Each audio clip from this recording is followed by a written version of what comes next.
Greetings and welcome once again to Roman of the Empire. I am your host, Roman.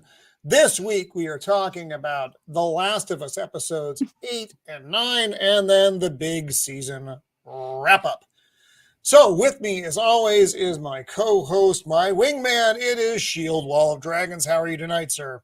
Hey, how's it going, everybody? Excited to discuss this show, and looking forward to everybody's inputs and hanging with the chat.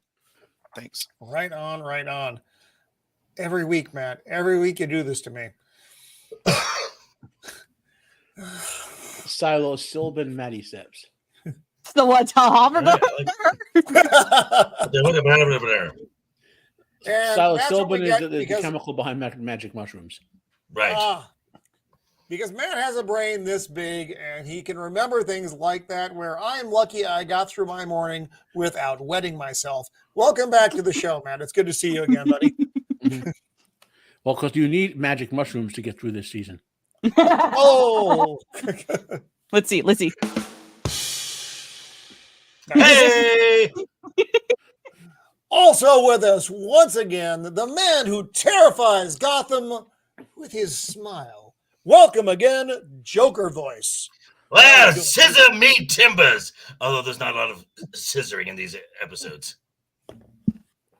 True. Not in these last two. In case you're curious, Ellie is gay. You may not have realized that. What? I spoilers, I know. What have I done? She's a wonderful gay person. Gay people are wonderful. They're amazing. Ellie's the greatest gay person ever. She is the best. So, welcome back once again. Every week we try to drive her away, but she comes back again. It is the Untamed Mando. Mando, welcome back to the show.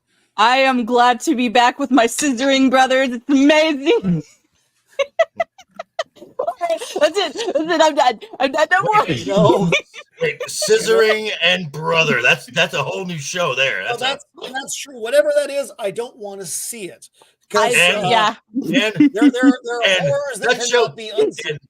That show is called It's All Relative. Oh. So, well, thank you for having me back. I am so excited to be here. No rim shot for that. Come on now. There you go. I think it was its own rim shot. So, checking in with the chat real fast. We have Nosferatu the Vampire back once again. Always good to see you, you sexy damn undead beast. Wookie be bad. You are a what would you call a Wookie heartthrob? Thank you for that. I don't speak the language myself, but I'm glad Joker does. Salmon Outdoors, good to see you, Devin. Cajun Corey, welcome to the Madhouse. That's how I guarantee and it. The IGP Mexican, welcome to the show. I think that's Jacob Ironside. Jacob Ironside, the meme master of the YouTube verse. Good to have you out there, buddy. So that's what we're looking at right now in the chat. So thank you all for being here. So we're going to dive into these episodes 8 and episode 9, and then we're going to give you our overall post-season chat. But it's important we do the breakdown of these episodes first, so you know what we thought of these. And so let me throw up the graphics. I am going to be and we may have disagreements on this, and I'm sure we will, but that's all part of the enjoyment of the show. These two episodes were among my favorites. I liked episode 1 a lot. I know not everyone enjoyed episode 1 a lot, but I did. I liked episode 2 as well. Then episode 3 happened. Then there was that clump in the middle, which were fine. And then episode 7 happened. And then 8 and 9. So this show has been wildly uneven. But we're going to talk about episode 8 right now. When you are in need, which I guess is a not so subtle implication about the things you will do when you don't have the things you need when you are in a survival situation, which is exactly what this was about. They made some decisions. So this episode, Roman, I'll sum it up perfectly, since we have an Italian theme. This would happen to try to make a sub out of the best General salami you could find and that shitty American cheese. Oh, Episode I in do that. My oh my. Do So- spill the tea, please. Do spill the tea. So I'm glad. Oh, so actually, I'm, here, I'm going to drop off just for one. I'm not actually leaving. I'm turning off my camera. I'm going to be like over there for a second. So I'm really glad we got to meet some new characters here, and when Ellie meet these characters as well, it's a very fun dynamic there. Oh, and I'm but by the way, just a little fun fact here. This guy who's standing, David, his number one assistant is the voice of Joel in the game. That is Yes. Troy. Took my thunder. I was gonna say that. Damn it. so Yeah, he plays All right, Joel no in the fighting game. amongst yourselves. I'm Well, He's gonna his bet. voice well- and his motion capture actor. Right. That, and I also know this Magitech Mags. Hi. Hello, Oh, hey, Jim. Mags. Welcome to the fight. But Um, with Troy next to me does the best Joker voice there is. what? So There's another. I'm gonna Go ahead, bet go ahead, that man. the shitty woke writers who wrote this this show, when they were writing this episode, happened to watch the biography for the Waco siege and the movie Soil and Green, and said, "Wait, we can steal both their plots and put it into one." Foreshadowing. What? Dun, So dun. the episode starts off with David, who you don't know his name yet. Doesn't really matter at this point. Giving a Could it service. be a throwback one to of- David Koresh? What? That doesn't sound like they would do something like that at all. It could be a throwback to David Koresh. So he's giving a sermon. One of their villagers, team members, weird cult fucks has died, and they're trying to console the daughter. She's not very happy about the whole thing, and there's just you get a general kind of culty vibe almost right out of the gate. And of course they pick Christianity because that's easy to pick on, because it simply is. A lot of people manipulate that to their own devices, and this person does that. So at the end of this thing, where after, because remember, we meet I forget the girl's name, the one who's weeping because her father got killed. And he actually, it actually says during the sermon, he's like, you were never without, or oh no, that comes later. I'm sorry, I'm getting Later. ahead of myself. Getting a little bit ahead of myself. Well, she asks when When they're going to bury him? Right, and he says the ground is too hard right now, so he has to wait until spring. That Dun, honestly dun. for me was already a kind of red flag. It's like, oh, they're not going to bury him, because and it's interesting, the juxtaposition between this society in Colorado and the people The who one in live Jackson. in Jackson. Mhm. They kind of have their shit together, these people, but these people, we'll kind of get to how they got there, and that'll explain a lot of things, I think. So as the patrons of the church are leaving, David speaks to a gentleman named James, who Joker Troy Baker. and Mando. Oh shit! Did I just tag something and then not untag it? Because I'm why do I do the things that I do? Oh, I need to get that off the screen because there we go. It's hiding Joker. Sorry about that. Right, come on now. I know. I'm like in Hide this face, please. Come on now. Right? Like now Oh, the Melvin stream Deeply- has Melvin just like Deeply is upped also here. a couple Nice. of notches because of that face. It is. So Zax has also joined us. Zax, good to see you, buddy. Melvin Deeply is also out there in the mix, and our good friend Mags, who has a stream coming up at 7:30 Pacific Standard, or is it? I think it's 7:30 Pacific Standard. It's Oh my God. it's the game that I don't understand stream, but I watch because it's still fun. I now It's have an image a Final in my head of Fantasy, Grogu but being in Ellie in this episode instead of Ellie. pixelizations. So anyway, I digress. after the sermon and after the discussion of we can't bury him yet, we meet James. James is talking to David about kind of everybody's rattled. The last 6 months have been very hard on their village, and he thinks, faith might be a little weakened. And David's like, what about you? What about your faith? Because James knows what's going on in this thing, and we haven't even gotten there yet. And he's like, it's been hard. The last 6 months have been hard, which tells you something has changed. I mean, in these last 6 months of them traveling together and everything else, what has changed in the last 6 months? Well, that's a funny story.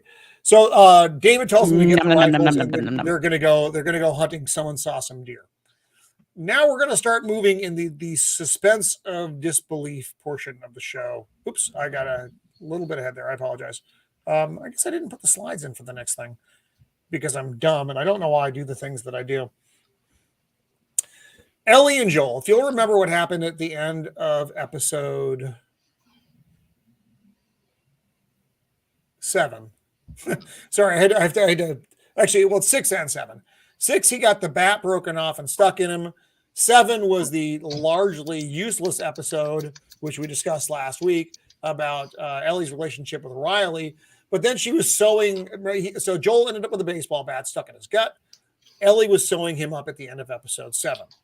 With regular Neither thread. sanitary nor good, just medical practice. Again, so you're suspending belief here as to what happens. Joel's still alive at the beginning of this. Ellie's trying to feed him and give him water, but he's unresponsive, which really isn't surprising, given that he probably has a massive internal affection right now. And then she takes the rifle and she's going to go out hunting. Okay. How did you guys feel about the hunting scene? Where there's one, there's usually more when it comes to deer. Mm-hmm. Deer are not solitary animals. It's time They're for some herd science, animals. people. Science. Humanity has been basically gone for 20 years, right? That's the premise of the show, except for isolated communities. Yeah. Now, the reason we don't find deer walking down the street is because people in our society basically kill them, right? Deer breed, all sorts of deer except for moose, breed like rats.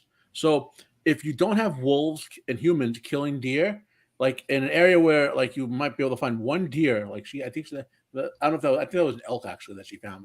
Don't quote me as an expert on that, but elk are just big deer. Right. Like if there was no people there for 20 years, there should be literally like overrun like rats in the sewers of New York, unless there are wolves keeping them in control. Because wolves, Right. Which is actually what happened in Yellowstone National Park. They had to reintroduce the wolves. Yep. But also, I want to point something else out. Okay. I mean, I know I'm not going to say it's close to stupid woke writers, blah blah blah. I get they don't. Yes, I know a lot of stuff. Fine, whatever. But not only should there be a lot of deer there, people don't realize this. There should be 1 million tons of feral pigs all over the U.S. right now.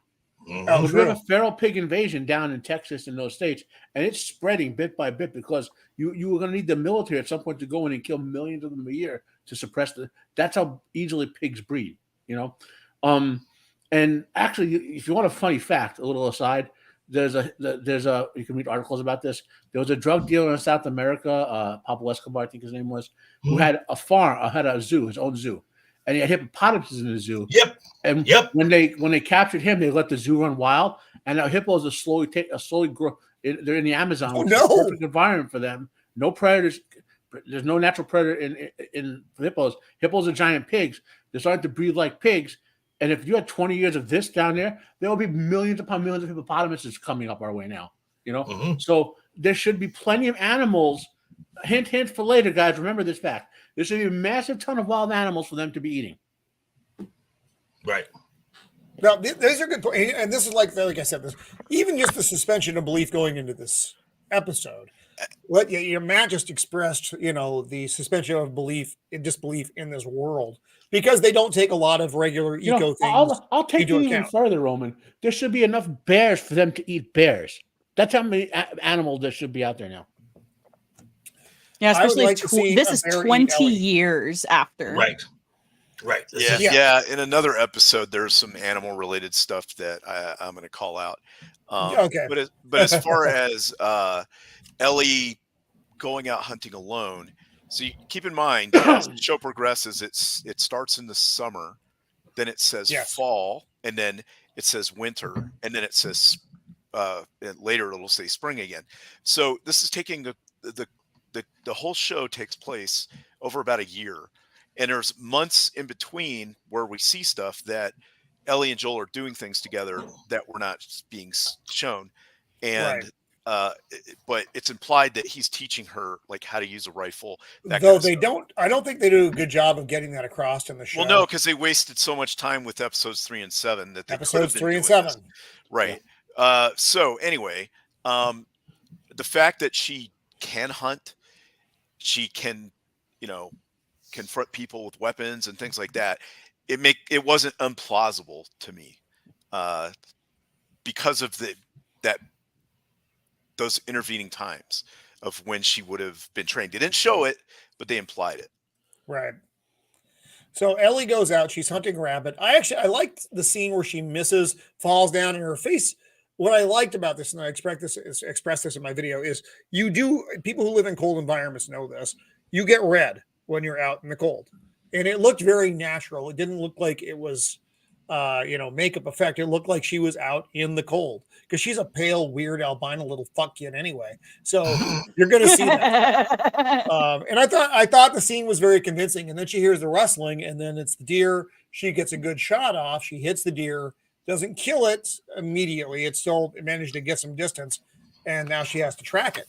But who shows up ahead of time? Ruh-roh, it's David and James.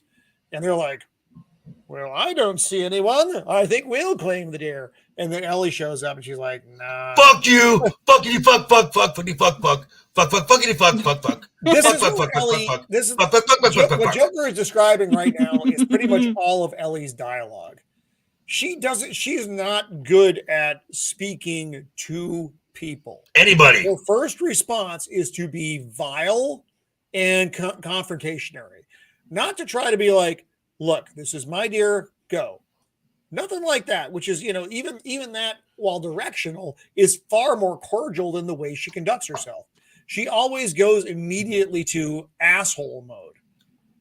In this situation, though, I would give her a little bit of leeway because she is probably like frantic. Like the only person who I know cares about me and the entire planet is dying. I have no way of helping him. I need that deer. Holy crap, there are people here. That means that they're going to probably kill me, kill him. They're going to find us. They're going to kill us. Like she's probably having a mental breakdown. And in her defense, Joel and Ellie have not had the most positive experience with humanity on this trip so far. True. No, that's true. And humanity is always the worst thing on these travels. Yeah, she's a 14-year-old girl lost in a wilderness with 2 dudes and a deer. My thing is, how did she? That sounds like the worst movie ever. She must have been planning on like just cutting like a haunch off of it or something. There's no way she could have moved that thing. Because physically she wasn't going to haul that deer back. Unless she was going to make like a litter pallet thing to drag it, and even then, good luck.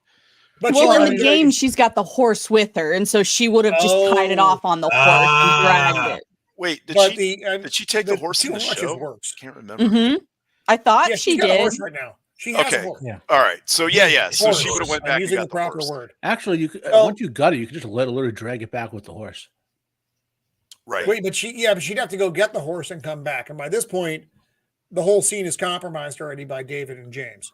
Mm-hmm. So I thought she did a pretty good aside from her being a general shit to them, a good job of disarming them, getting rid of their weapons or their ammo. So she didn't just put your guns down. She also cleared the weapons, so they're not an immediate threat.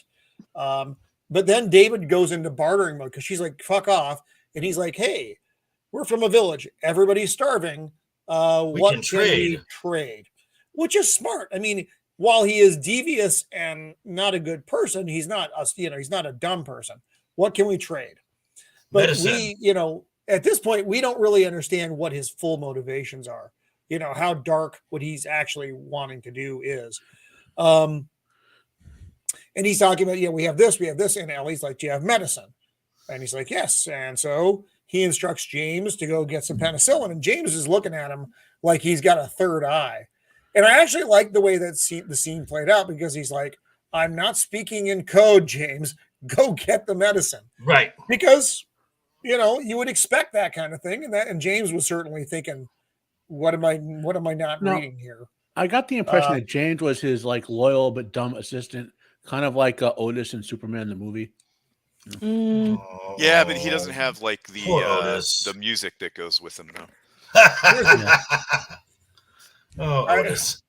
I hate Otis so much. Like the Otis reject Jabba the Hutt. Otis is one of my music or least something. favorite characters in all of DC filmmaking, because Otis Bird, come on now. Otis brought a humorous element to the Superman movie that didn't need to be there. I know people love these things. I hate it. Is it because San Diego would have been Otisburg, Roman? No, I hated Otis long before I lived in California. So okay. It's a fair question, though, Joker. It's a fair question. So James runs off to go get the medicine. And now David's like, hey, there's a cabin up there. We can take shelter in. It's still wildly open, but we can build a fire. At least we're not completely out in elements. And Ellie's like, fine, you drag the corpse, the horse, so to speak. And so now they're kind of one-on-one having the conversation. And David still keeps pumping her for information, though. And to Ellie's credit, she does a good job of just not saying a fucking thing, which is the thing to do. Don't engage him at all. Don't give him a snide remark. Don't give him a correct remark. Give him no remark. Because he's like, oh, that's like a hell of a gun. Is that your father's gun? Are you traveling by yourself? And she's just like not giving into the, but instead she throws insults, which is because when they sit down, when she finally sits down with him, she's like, so are you like the cult leader? Immediately he's like, well, I'm a preacher, so kind of, I guess. But he's not coming off as being crazy at this point. He's still at this point. Thank you, cannoli. Like God damn it, cannoli, I expect more from you than this at this point.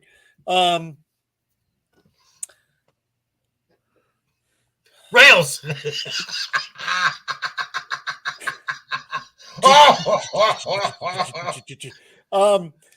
And so he kind of goes over how he ended up where he ended up, as he's in charge of this town. He didn't start there. He started in which city? Pittsburgh. Right. And he used to be a teacher. He was and him and a large group would move. They would find a place. It would get raided by raiders, or the mushroom people would come, and they kept having to move. And till they wound up where they're at now, which is a resort on a lake. Right. Kind of so isolated. It's like a resort. Yeah, it's isolated. It's a gated resort. So it has like walls around it and gates and stuff. Now, this is a good and bad in Colorado. During the summer, this would be fantastic, which is probably when we ended up there. During the winter, this is your worst fucking enemy. It's cold wind coming off water going where you live. By the way, guys, so for some people in the audience have an especially creepy factor of him playing this character, because we also know this guy, the actor who played Joel in the game, obviously, but he played James here, right?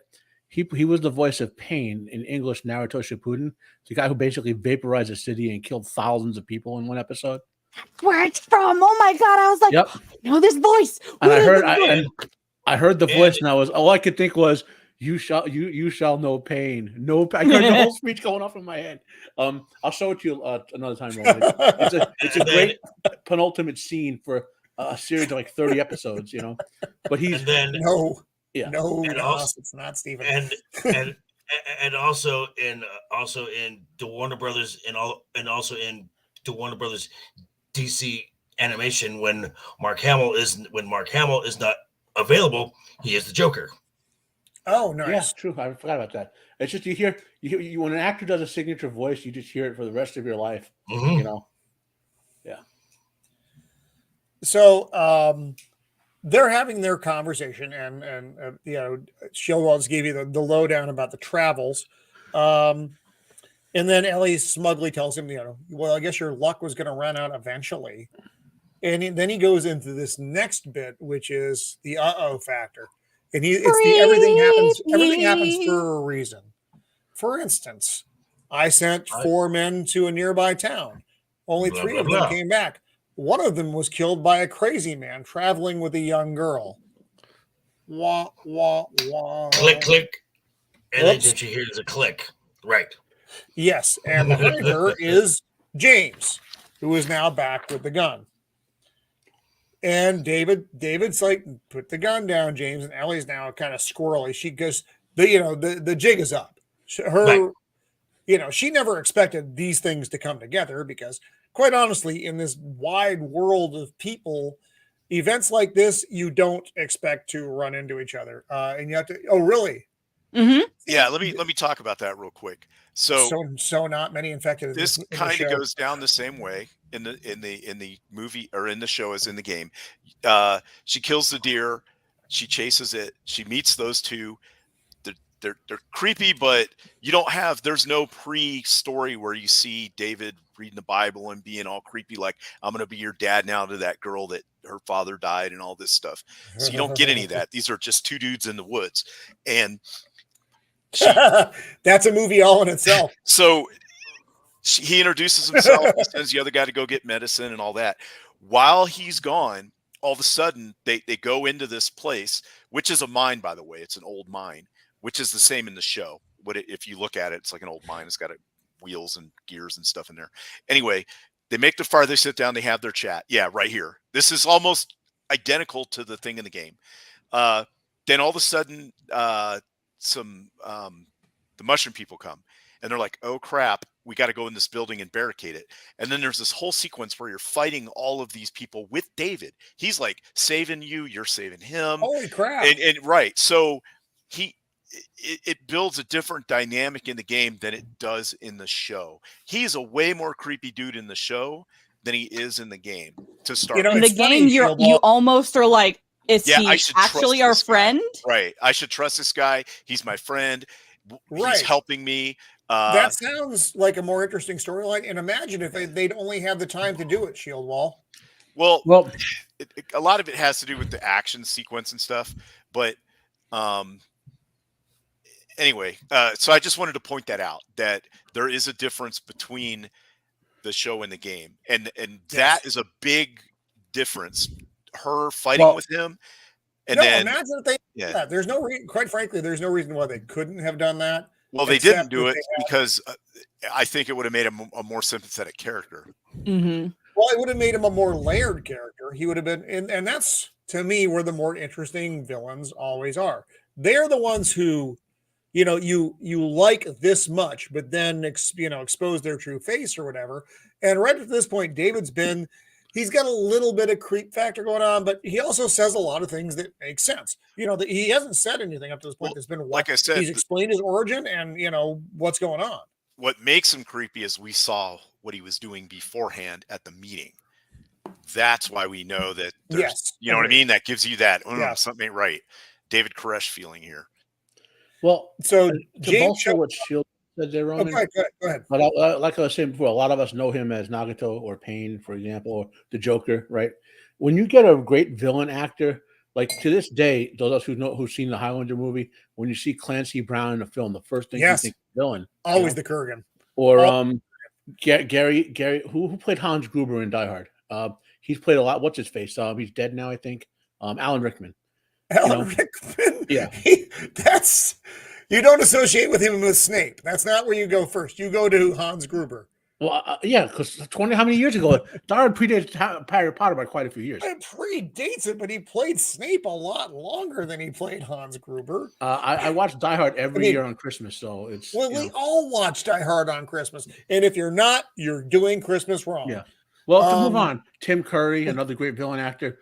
Once you get a villain actor and you cast him in a role like this, that's a villain, the audience has a sort of, what's the word? The propaganda word. There's an inbuilt subconscious psychic association with expecting a bad guy. You know, like because your brain has heard the voice before, and like that guy's a bad guy. Just as soon as you hear it, take off. You know. Another reason why I don't think they did Thank the God.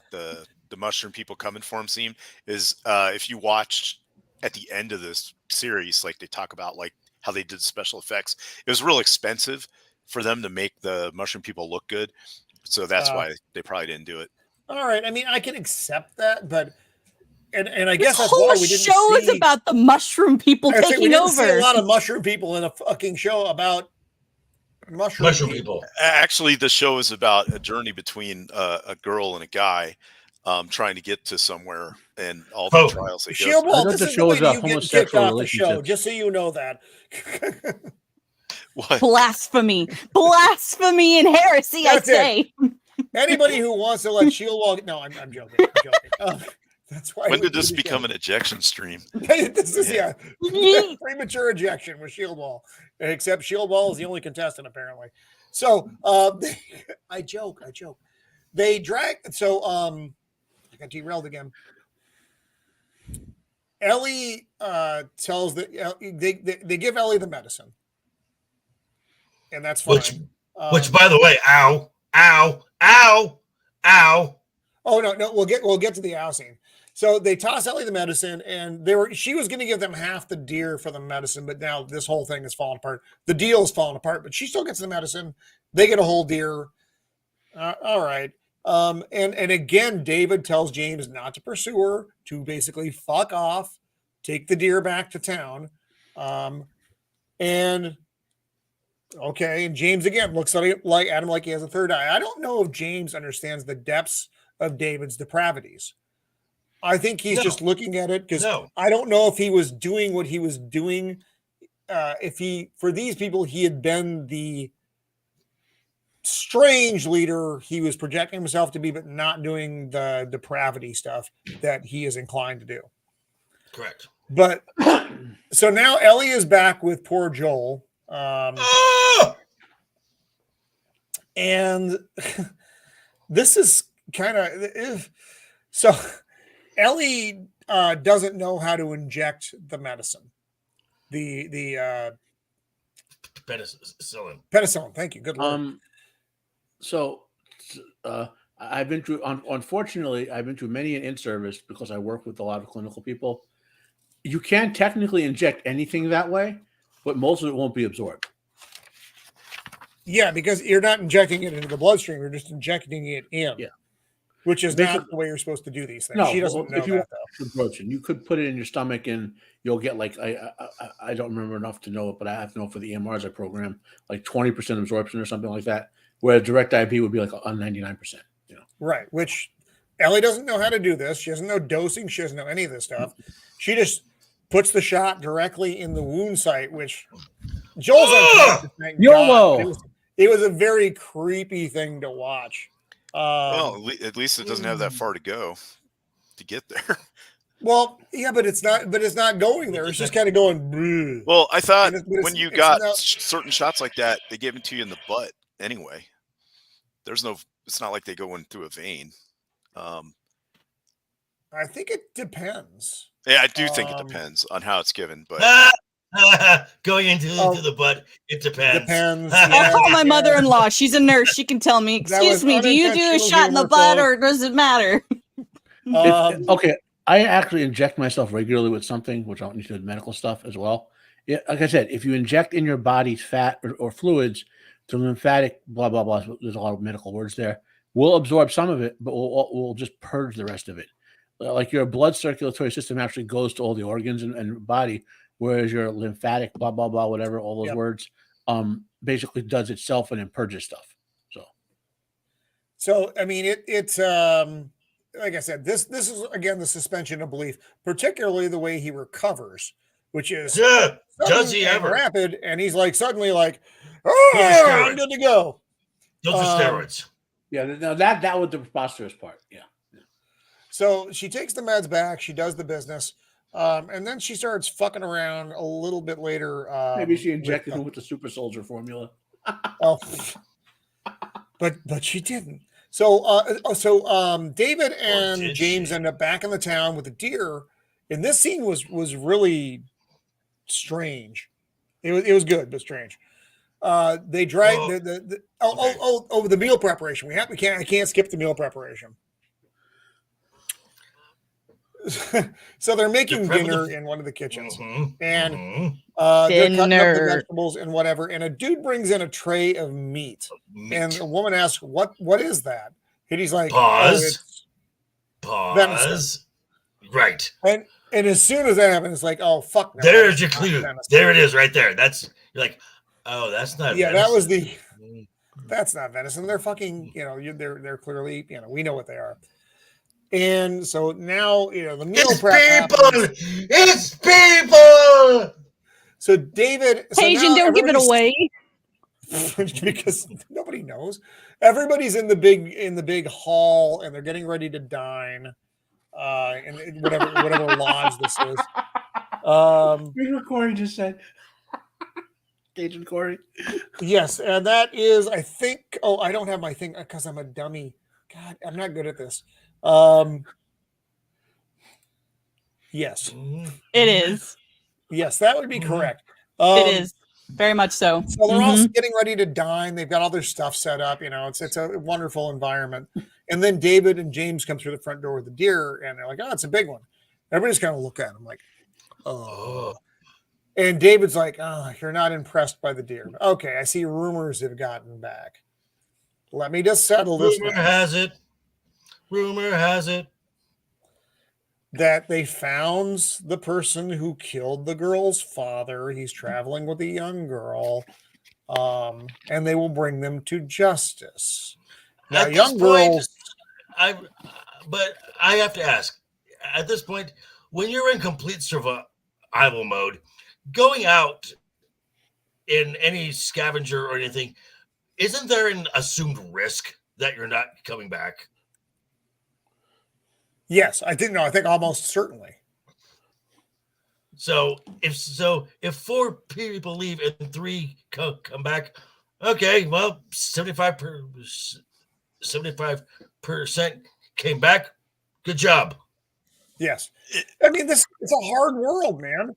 It's a hard, weird fucking world where you got the mushroom people running around. But if not to mention other humans who want your animals. There's a million things that can go wrong. You get taken out by another person isn't like a shock at this point. It shouldn't be. It's an unfortunate reality in your world. In the show, initially David has no interest in finding Joel or Ellie again. He's just like, "Hey, we got meat, we're good." But the people are like, "Oh, there must be justice." And the reason that he okays the hunt for them is because he does not want to lose control by appearing weak, because he's already on the ropes because there's no food and people are questioning him. And then I still get the vibe that he wants to be that little girl's new dad, if you know what I mean. Yeah. With the mom. And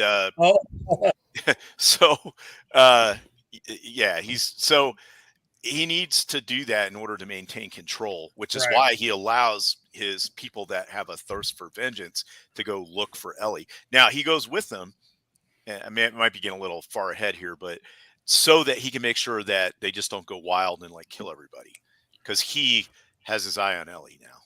Right. And the reference, it would be David Koresh, who had like 20 wives, many of the underage variety. And remember, he was an elementary school teacher or a teacher. I don't remember if it's elementary or just a teacher, but he was a teacher. The vibe that I got off of that is that he wanted to become the new husband to the wife, not the... Oh, that wasn't really the vibe that I got there. That was not the vibe I got. I got the, "Oh, Ellie, you're very nice." No. I'm talking about with the other girl. I think, with the other girl, I didn't get that either. I got the weird, not what he meant by what he said vibe. Yeah. So but everybody reads things different. Well, I got the vibe that he wanted another underage wife. Yes. Yeah, and we don't kind of heading that way. So the young girl speaks up at this point, and she says that David should kill them both. And this is where things go slightly off the rails. He walks over to her, takes off his gloves, and gives her the big old backhand to the point where she drops to the floor. He knocked her off her chair. And this is says, the girl, by the way, not the mother. yes. And he So- tells her, you were never without a father, but she must show him respect when he's speaking. Okay. And then he puts a hand out to help her back up into her chair after he knocked the shit out of her. Because Stockholm syndrome. he's a nice guy. And then but this is the thing that caught my eye when I was watching the episode. When he sits down, they put a plate of food in front of him, which is considerably bigger than every other plate of food in the room. That boy It's eats. It's like you can see it. He is getting his, The king as chair. they say. Well, here's what I actually noticed about that whole scene when he's eating. He knows it's human. Everyone else kind of and he's smiling. If you notice, he's the only one smiling. He enjoys what he's doing. Right. You can see that there's I can't remember his underling dude, and there's one or two other guys that actually know what's going on. Correct. And so they don't look too happy to be eating it. I might skip meals that day or just eat vegetable soup or something. But although I will say that when they bring the meat out on a tray, the actual meat they used was, I don't know what kind of meat it was, but it looked really good. Like they were going to cuts of meat. It did. Looked like there's actual, no way that came to me, off it looked of like an beef. emaciated human. No. So now we jet back to Ellie and Joel.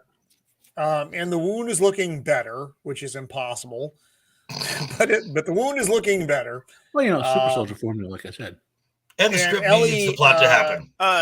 To be fair, we have really no idea how much time has passed. It could have been a week. I think it's the next day. I feel like it was next day too, but a lot of shows do that where the time doesn't really add up. But that could explain why it was healed if she was just chilling there for like a week. Right. And and then she said, well, if some is good, more must be better. So let's just dump another full. Not knowing anything about dosing or fucking anything. She's just right. I did have a question about that. Can you like overdose on penicillin? You can overdose on anything. Yeah. Or Except like for vitamin B, because you can that just comes out in your urine. It's going to come out in my urine soon. But the point is, she didn't know what she was doing. She injected him incorrectly, and again, this whole. While I appreciate the outcome, it's very unbelievable from, bat in his stomach to where we end up. It just doesn't. Just logistically, it makes no sense. None of that works. None of it works. Even if you know anything, the smallest thing about medicine, or you don't know anything about medicine, it still should strike you as peculiar. Nas, but you're wrong. I just want to say the Joker is probably the king of. Really, Nas? Really? Fair enough. So then Ellie wants to feed the horse. She opens up the big door. The horse gets sun, and it's eating snow, which isn't food, by the way. But then we see, the group coming to hunt them. So they're on their way. And David and James have some words here because he knows that David wants to bring Ellie back. And James is like, she's just going to be another mouth to feed. Maybe it's God's will. And David stops and turns and looks at him in a way that makes James look at his feet like a child who's been admonished by, a parent or a cleric or something. And that's the power he holds over these people. It's just, it's weird. So anyway, Ellie sees, so they're coming. Ellie's fucking around outside and she sees them coming. That's I'll shorten that. So she rushes back to Joel and she's like, wake up. Of course, he's not going to fucking wake up. He's got a wild infection going on. You're lucky he's not dead. So she leaves the knife on top of him and gives him the instruction, hey, if anybody comes, kill them. Okay. And then she pushes some kind of hutch or something in front of the door to kind of hide and blockade it at the same time. Okay. So she gets on the horse, and then she basically runs at these guys with the horse and starts shooting the gun like Calamity Jane, like over here, motherfuckers, boom, boom, boom, boom, boom. And doesn't hit anybody because she's Cajun, you're not wrong. And James, that's true. Yep. That's true. He knew exactly what would happen. So Ellie rides off on the horse. They start pursuing. James is smart enough. He obviously knows the area. So he gets the lowdown. Shit. Really? Wait, what?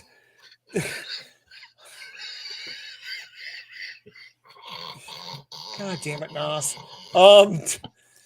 He gets the lowdown on where Ellie is going and shoots the horse, which is the smart thing to do.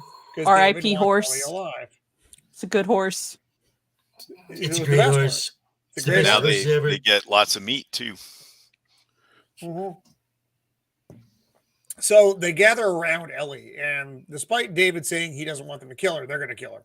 Mm-hmm. And then he shoots his gun up in the air, basically the what the fuck shot, and they're like, we fucked up again. So he scoops up Ellie, instructs two of the guys to carry the horse back to town, and he's like, the other two, fine. You want to find him, go door to door and, extract your vengeance. So he wants two guys to get a how many 100-pound horse back to town? Two guys? Yeah, I know that's probably unrealistic. Because unless they gutted the horse, in which case it's doable but slow. But I doubt the script, but the script needs the plot to happen. So here we go. So we move on. Here we are with Ellie scooting around here, and then I've jumped ahead. I apologize. And I'll take this off for a second because I don't have the images for this, but the scene itself is fantastic. I like the scene. So they break into the house where Joel is in, and one of the dudes makes his way downstairs. He sees the hutch in front of the door. He's like, clearly there's nothing being hidden down there. He goes down and he sees the bloodstained mattress from which Joel has risen like fucking Lazarus because there's no way he's alive or in any shape to do anything. But the guy's trying to clear the room, and then Joel gets the drop on him, shoved the knife in his neck, and they drop to the floor and he bleeds out. All right. Bullshit. That's fine. Bullshit. Remember, at times Joel demonstrates ninja skills, so you got to remember that he does. But apparently, he also has superhuman abilities at this point. Yeah, and remember, only a ninja can kill a ninja. By this point in the game, there's a mechanic where you get these supplements. They're basically pill bottles you find, and then you take the supplements and you can upgrade like how accurate you are with a gun, how much damage you do with shivs and all this kind of stuff. So by this point in the game, you're at the higher end of you can kill the crap out of everything. So maybe they're trying to, I don't know. It's just expedient to the story, I suppose. But there's a gameplay aspect to it as well. That explains some of it. Now, again, I like, go ahead. Joel level. So basically what you're saying is Joel just leveled up. Yep. Well, he by this point in the story, if you've been collecting enough resources and not skipping side content or whatever, and searching all your areas, then you should have enough. Like you get a workbench that you can find, you can upgrade your guns, make the magazines bigger to hold more bullets and all that kind of stuff. So it's in game mechanics. But it's basically the worst joke I've ever heard. You're more powerful. Oh my God, Cajun. Oh my God. That was bad. That was bad, Cajun. I'm not gonna lie. That was terrifying and horrible, but still, man, it was all right. So now we jump ahead to I'm gonna use that. I'm gonna use that joke. That joke is amazing. Do not use that at your job, Joker. Ellie wakes up in a cage. And David's sitting outside. And she's kind of freaked out, of course, because she's in a fucking cage. When she sees little bits of stuff. Well, also the cage is in a kitchen. That's odd. Why would a cage be in a kitchen? That's peculiar. Usually odd. Kind of thing. Very. So David, she's like, let me out. And David's like, no, I'm not let you out. You're dangerous. You scare me.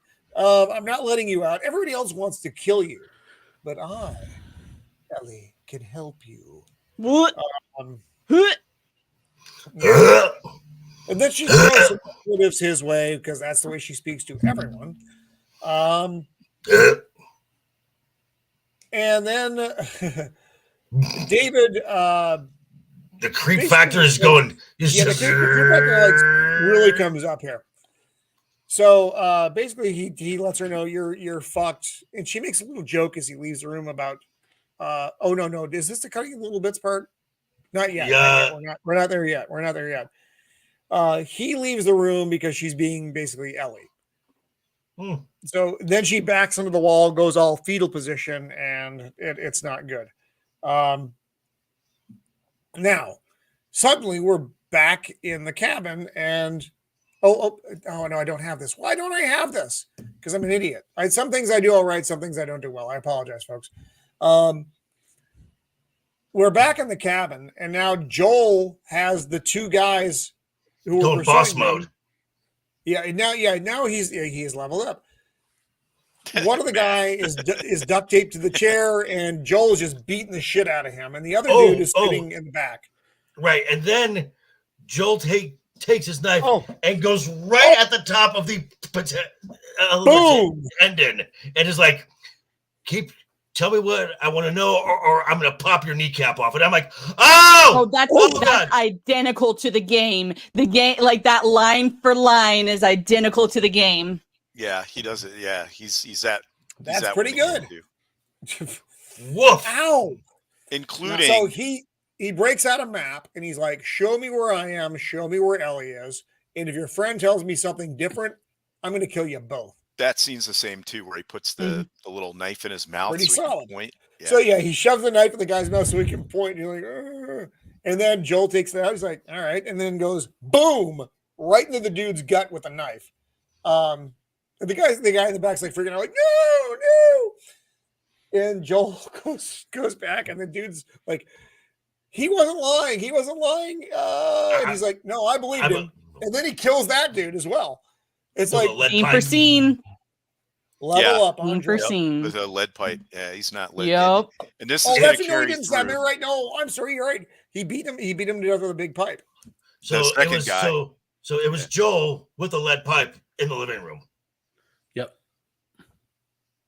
Clue, Joker voice wins. That was a good scene. That was a lot of fun. I enjoyed that scene. I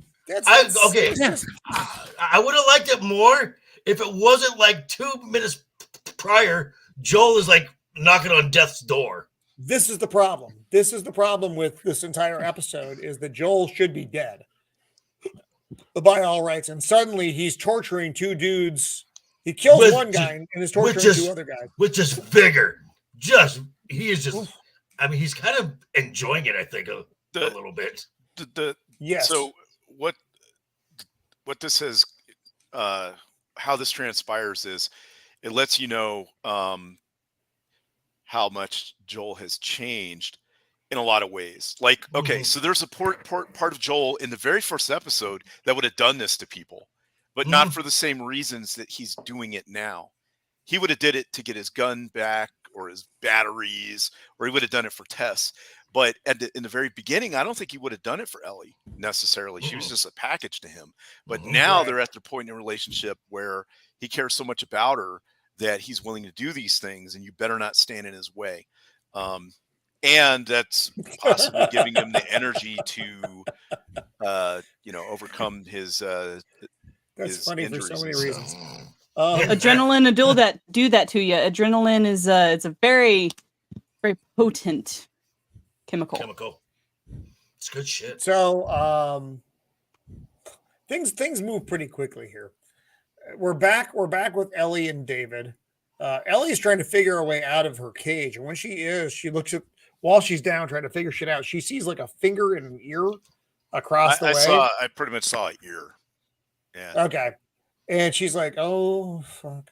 Then David comes back in. He's got a shit. plate of food, like everything's fine. Like, hey, I've got some food for you, future Oh. wife Ellie. It's dear. Don't worry.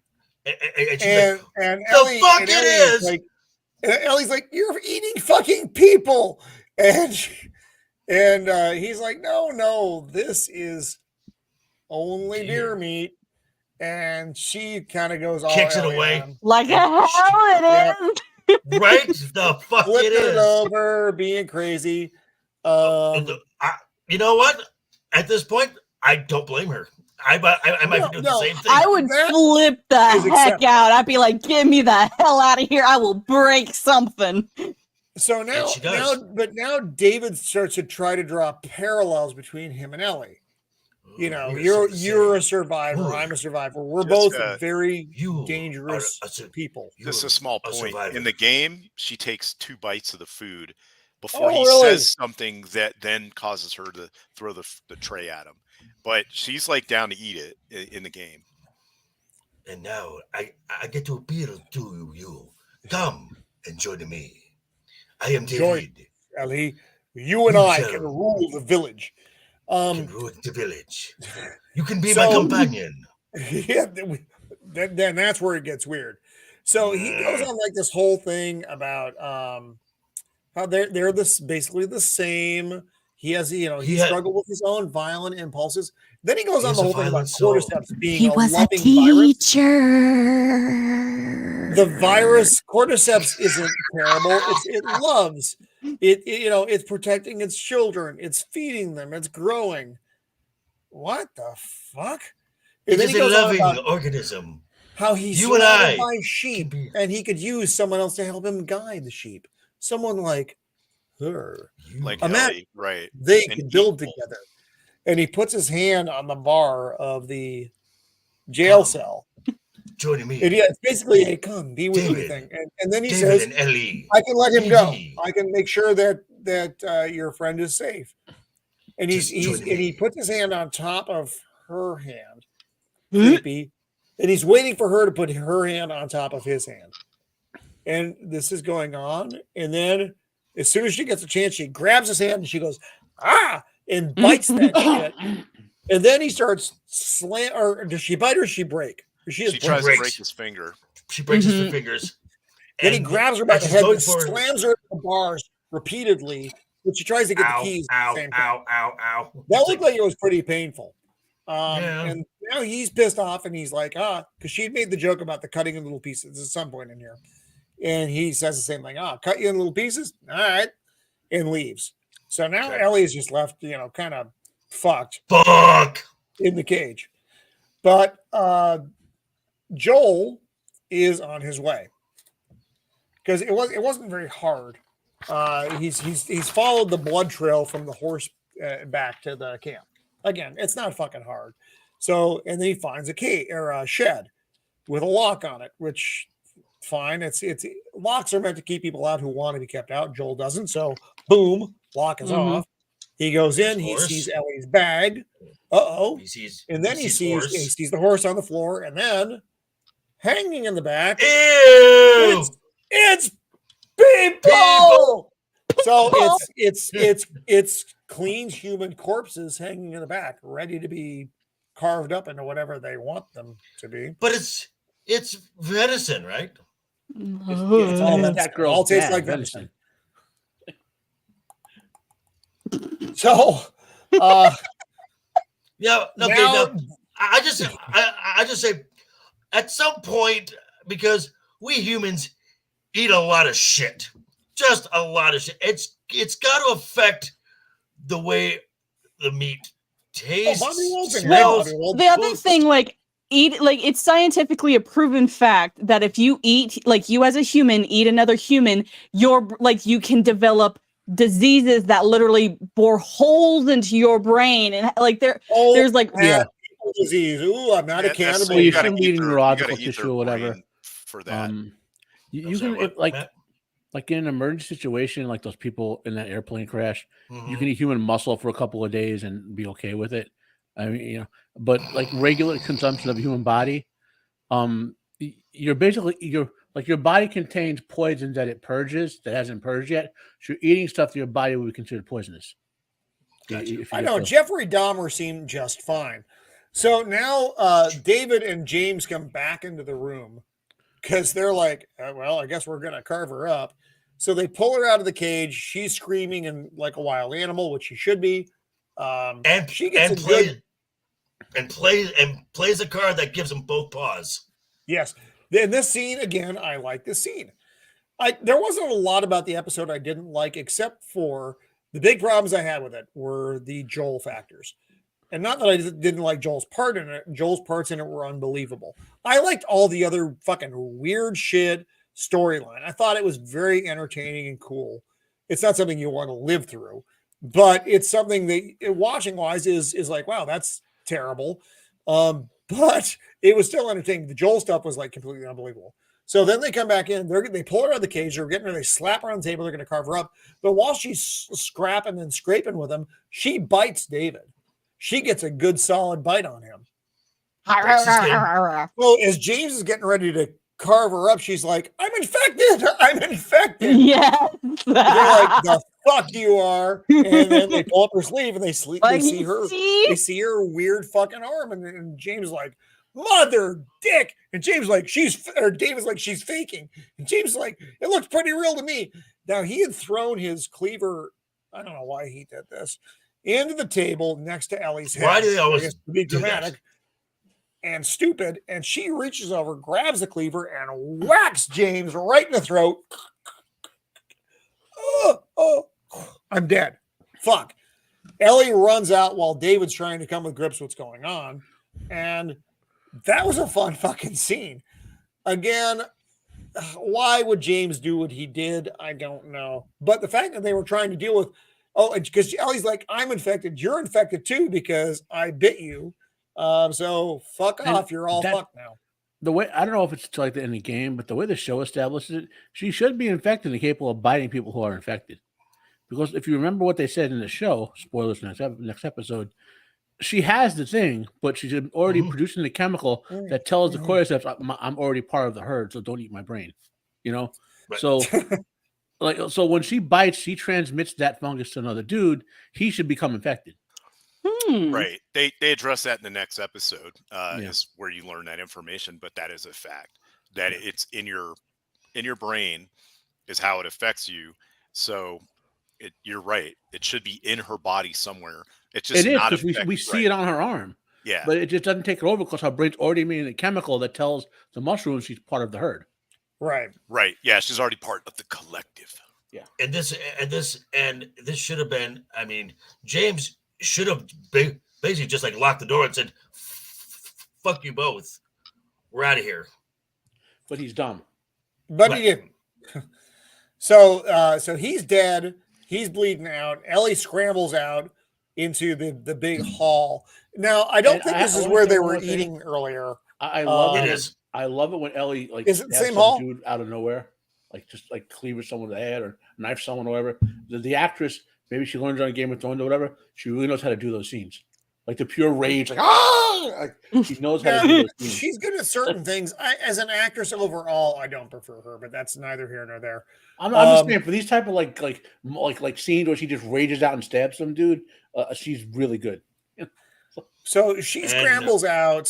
And then we get David the follows. exposition, and the creep factor just dials it up again. Yeah, the exposition on this is good. So in the hall, he's telling her they do have their little cat and mouse thing going on, which is fun. Where he's pursuing her. She grabs a log out of a fire, kind of waiting for him to come through a door. A log. It's a large stick. So like she a little grabs 2x4 this out or of the something. fire, and then when he comes through the door and he's doing his thing, she throws it at him, and it hits the drapes behind him. So she misses him, hits the drapes, which is actually probably better because it actually ignites the whole fucking place. And instead of focusing on the fire behind him, which is going to consume this entire building, he is laser focused on her. But that makes sense because he's a demented serial killer basically. So yeah, and you know. I get And- like when I saw that just scene where the fire's behind him and he's there, like kind of going off of the Christian things, like he's the embodiment of Satan at that moment. Like Ellie is literally in hell and like things are burning around her and she is staring down like Satan. So I think that's what they were kind of going for with that. No, and he came off. So this end scene, he peels off his people suit and really exposes who he is. And I A want to say hi to monster. Flaccid and Angry Canadian who have joined us now. Hello, good to see you guys. Try not to get too weird, fellas. So now, late. speaking of weird, David is just pursuing Ellie around, talking about how it could the things that could have been. He wanted to be a father to her. He wants to teach. We could have been together. Zoinks. You could have Then had the Ellie whole kind of pops out of nowhere with a fucking knife that she grabbed in the kitchen and stabs him in the gut. And he's like, ha ha ha. This is the part I like. Didn't you understand? I love it when they fight. Ew. Ew. There's so much ew that goes on here. Yeah, he suddenly got very grapey. You understand what Like he the is. fruit. You understand entirely what he is at this moment. Mhm. And he gets on top of her, and you know what is going to be happening. You know what is coming. You know what this terrible thing that he's about to do. But then Ellie, people are not really good with their surroundings in this show because he dropped his machete or cleaver when he got stabbed in the gut. Ellie reaches over, grabs the cleaver, and just starts whacking away at him. Once again demonstrating Until her there's elite just little skill. bits flying off, which was good.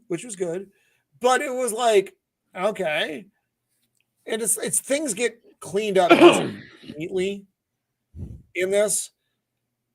This is where he's talking to her like a madman because he's a madman and the room's on fire. So she goes outside. She's just clearly in shock of what she's done. A hand comes on her shoulder, and it's Joel, and he does. Pardon me. It's reminiscent of his words when he's with his daughter. Though he's like, "I've got you, baby girl. I've got you. Everything's okay." And then they walk off. And that's the moment where, because he's never called her that before. Yes. He hasn't. No, that's the moment where he bonds with her. Right. They forgot to put the pale makeup on his hand. Like they still have the he's sick pale makeup on his face, but not on his hand. But I thought it was a good episode. I still did. I don't want to. We're gonna kind of have to burn through the last episode pretty quick.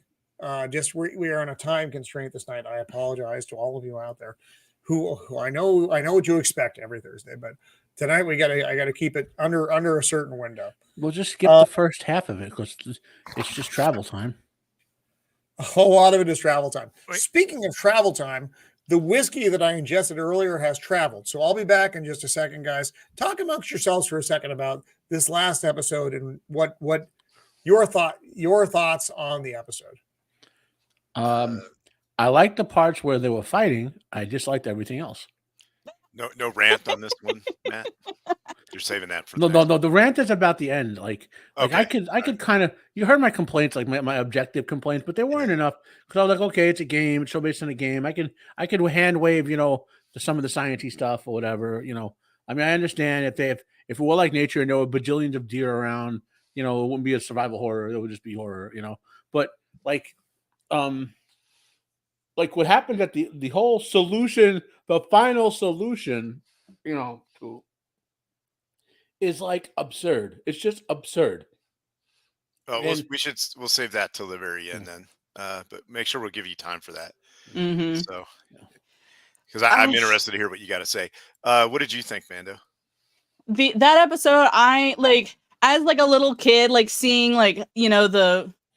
I don't know if we want to give it away, like with the awe and wonder when they're in Seattle. Like I can understand, like, because there's a big zoo there, the animals escaped, but I can't understand is like there's a whole herd of those things. Yeah. We'll talk about that because I have a problem with that. Okay, But I'm talking about and this last here's a hint. episode. Where are the predators? Yeah, exactly. Who knows? So the I watched a little bit of the after show where they, or not after the entire series was over, they talked about how they did special effects and stuff. So I'm gonna look this up while you're saying it. Huh? yeah, that town was a lot of those towns were purposely built, or they just repurposed a new town, like an actual real town. And but that place that had all the Oh, snow okay. it's in Canada, and it was known for its snow. But the day they went to shoot it, it didn't have a lot of snow. It was just all piled up against the buildings, but there were like grass and trees. So they spent like 2 days with dump trucks getting all the snow and redistributing it Mhm. in the town. And then the day of the shoot, it actually snowed. So they did all that work for nothing. So, but Yeah, yes, Nosferatu. The Yautja attacking would have made the show better. I agree. yeah, attacking the other, but the way that the game and the show, how they do the crossover is it's pretty good. Uh-oh. Okay, it's pretty good. It's like in a lot of places it's 1-for-1, and some other places it deviates quite significantly. Mm-hmm. So Sometimes some of the places that it deviates doesn't make sense to me though. Like there's some places that I'm like, okay, cool, I can understand the deviation, and then other things like it does if you What the want to fuck? insert a message, maybe, or there was some other financial reason for doing it. They wanted to have an actor that was part of the game join in I somehow, had several actors that were part of the game. right? Or something like that. There was, but I did enjoy Ashley Johnson because like I just enjoy her as an actor or an Oh, yeah. actress, and like her voice, like so Well, let's jump into I that. very much liked her being in this episode, even though I don't like how she was in this episode and all that. But like, I actually thought the opening scene was pretty solid. it I thought it was explains a lot. I thought it was unrealistic. And It is now I'm definitely drinking unrealistic. Okay, Stella because Artois the cider. special immunities given that a mother will provide her infant, so to speak, don't work that way. So we see a girl running through the I'm woods. just gonna say something really quick. Jump in. It's interesting that they got the voice who played Ellie in the game. She has the same kind of face as Bill Ramsey. Yeah, I thought that too, and I thought it was a little bit weird. Well, I always think of what's her face, Ashley as Pike from Critical Role. That's I've known because, Ashley yeah. Johnson since like for Critical Role, but also like she's done a lot of Growing other pains. voice acting. Oh, yeah. She's a very well known voice actor, and so like Yeah, I enjoy whenever I see her in something. I just enjoy it in general. yeah. I'm probably Same here. biased in Right. that way. yeah, same here. Right, and I think we first got introduced to her in Growing Pains. Mm-hmm. Yeah, Yeah, so obviously she's pregnant at the start of the show. Yes, and I running thought through she the just- woods and being generally not happy with her position right now. She's being pursued by infected. She runs pretty quick for a pregnant gal of her size. That's what I'm so saying. that's impressive. She's a pretty tiny person. Well, look out And- with the amount of like she's right there at the end of the pregnancy, so it can't be easy to run like that. And she But covers then she like shows a good up. 200-300 yards. well, the woke people think pregnant women can do anything. Like They remember cannot run like this. remember as in fast Wheel as of she could. Crime? If she's being pursued, she's not making it 100 yards without being taken down by whatever is pursuing her. I hate that. It's just Remember it is. Wheel of Prime? They had Rand's pregnant mother while she was giving in labor doing backflips and stuff like that. It's like, you know, No, it doesn't work. It so doesn't work. So she barricades herself in the top floor of some farmhouse or whatever it is. Now, and that's fine. That's fine. Puts a chair under the door like you do in the old timey videos. and I also have to say, if giving birth in that fashion made the baby immune, the mother should also might have been immune herself or partially Passed immune. on the immunity, right? Well, how it explains the immunity is she puts a chair at the door, the baby starts coming. Yes. The infected busts through the door. What the fuck? And and then attacks her. Right. And while she stabs the thing in the throat, it so she bites her. stabs it, it bites her. It bites her, and then the baby flops on the floor right before it attacks her, I think, if I remember it correctly. I guess it must have. So the baby's out, but it's still attached by the umbilical cord. She's bitten. She kills the zombie with the knife. She then immediately cuts the umbilical cord. But what I got is what they're trying to convey is that enough time happened to where it spread through her body, through the umbilical cord, but somehow that filtered it or something. And then when she cut the umbilical cord, just enough of it got in there, but she didn't get a full dose or whatever, and that is what makes her immune. It's the only explanation. I mean, technically, that's how vaccines work. Like they give you a little bit, so you're immune to most of it. So I understand the process. The timeline doesn't work at all, though. No, it doesn't. This is minutes. Nothing happens within minutes. It was almost literally seconds. Mm-hmm. Yeah. But even if that's what they're trying to say, the immunities that a baby might get from his mother through the umbilical cord, right, don't work that way. Yeah. Well, they certainly don't work within the several, the few minutes of this I think Cajun and Corey said it in chat before that in the game they just kind of say it was a mutated version that she got, and that's why he did. She's immune. It didn't have anything to do with her mother, but they wanted to put this actress in there, have her have a moment with the leader of the Fireflies, who is Marlene, who comes in, and so they know each other, and they're like old friends from when they were kids. Yeah, they've known each other all their lives. So, they make their way up not terribly long after this incident has happened. Go ahead, Shieldwall. Yes. So, and it's what Cajun Cordy is saying is that they think that Ellie is infected too, but she's like, no. I cut the cord before I was bit, which was a lie. Look at my eyes. I cut the cord before she was bit. So, but then she's like, please take care of her. But she's like, I'm bit. I'm going to turn, and you got to kill me. Marlene doesn't want to do it. Why should it have one of her boys do it? Like one of her soldiers just go in there and pop a cap in her? I don't know. But she was like, all right, I'll do it. So she goes in. She has a little iffy about it, like feelings and stuff. Then she turns around and just goes in and shoots her, like sucks it up and goes in and shoots her, and then jump to the future. Now that doesn't explain why she put her in a federal military school and all this other stuff. Now I guess the explanation is what better place to keep her safe from Fedra than to put her in Fedra. Mm-hmm. Right. The problem is, and we talked about this before, is resources. There is no other place that is able to take care of her kid as well as a facility that has all these things that a government facility will have. That's why you have government facilities, by the way, during a crisis like this. Hey, Copa. Copa. So this raises a question for me then. So she's put in a federal facility until she's like 15 or something. How did she keep her arm hidden all that long? No. She wasn't bitten. She didn't get bitten until episode 7. Right. With her. Okay, my bad. Pull it back, Joker. Yeah. With her friend. My bad. That's when she got bit.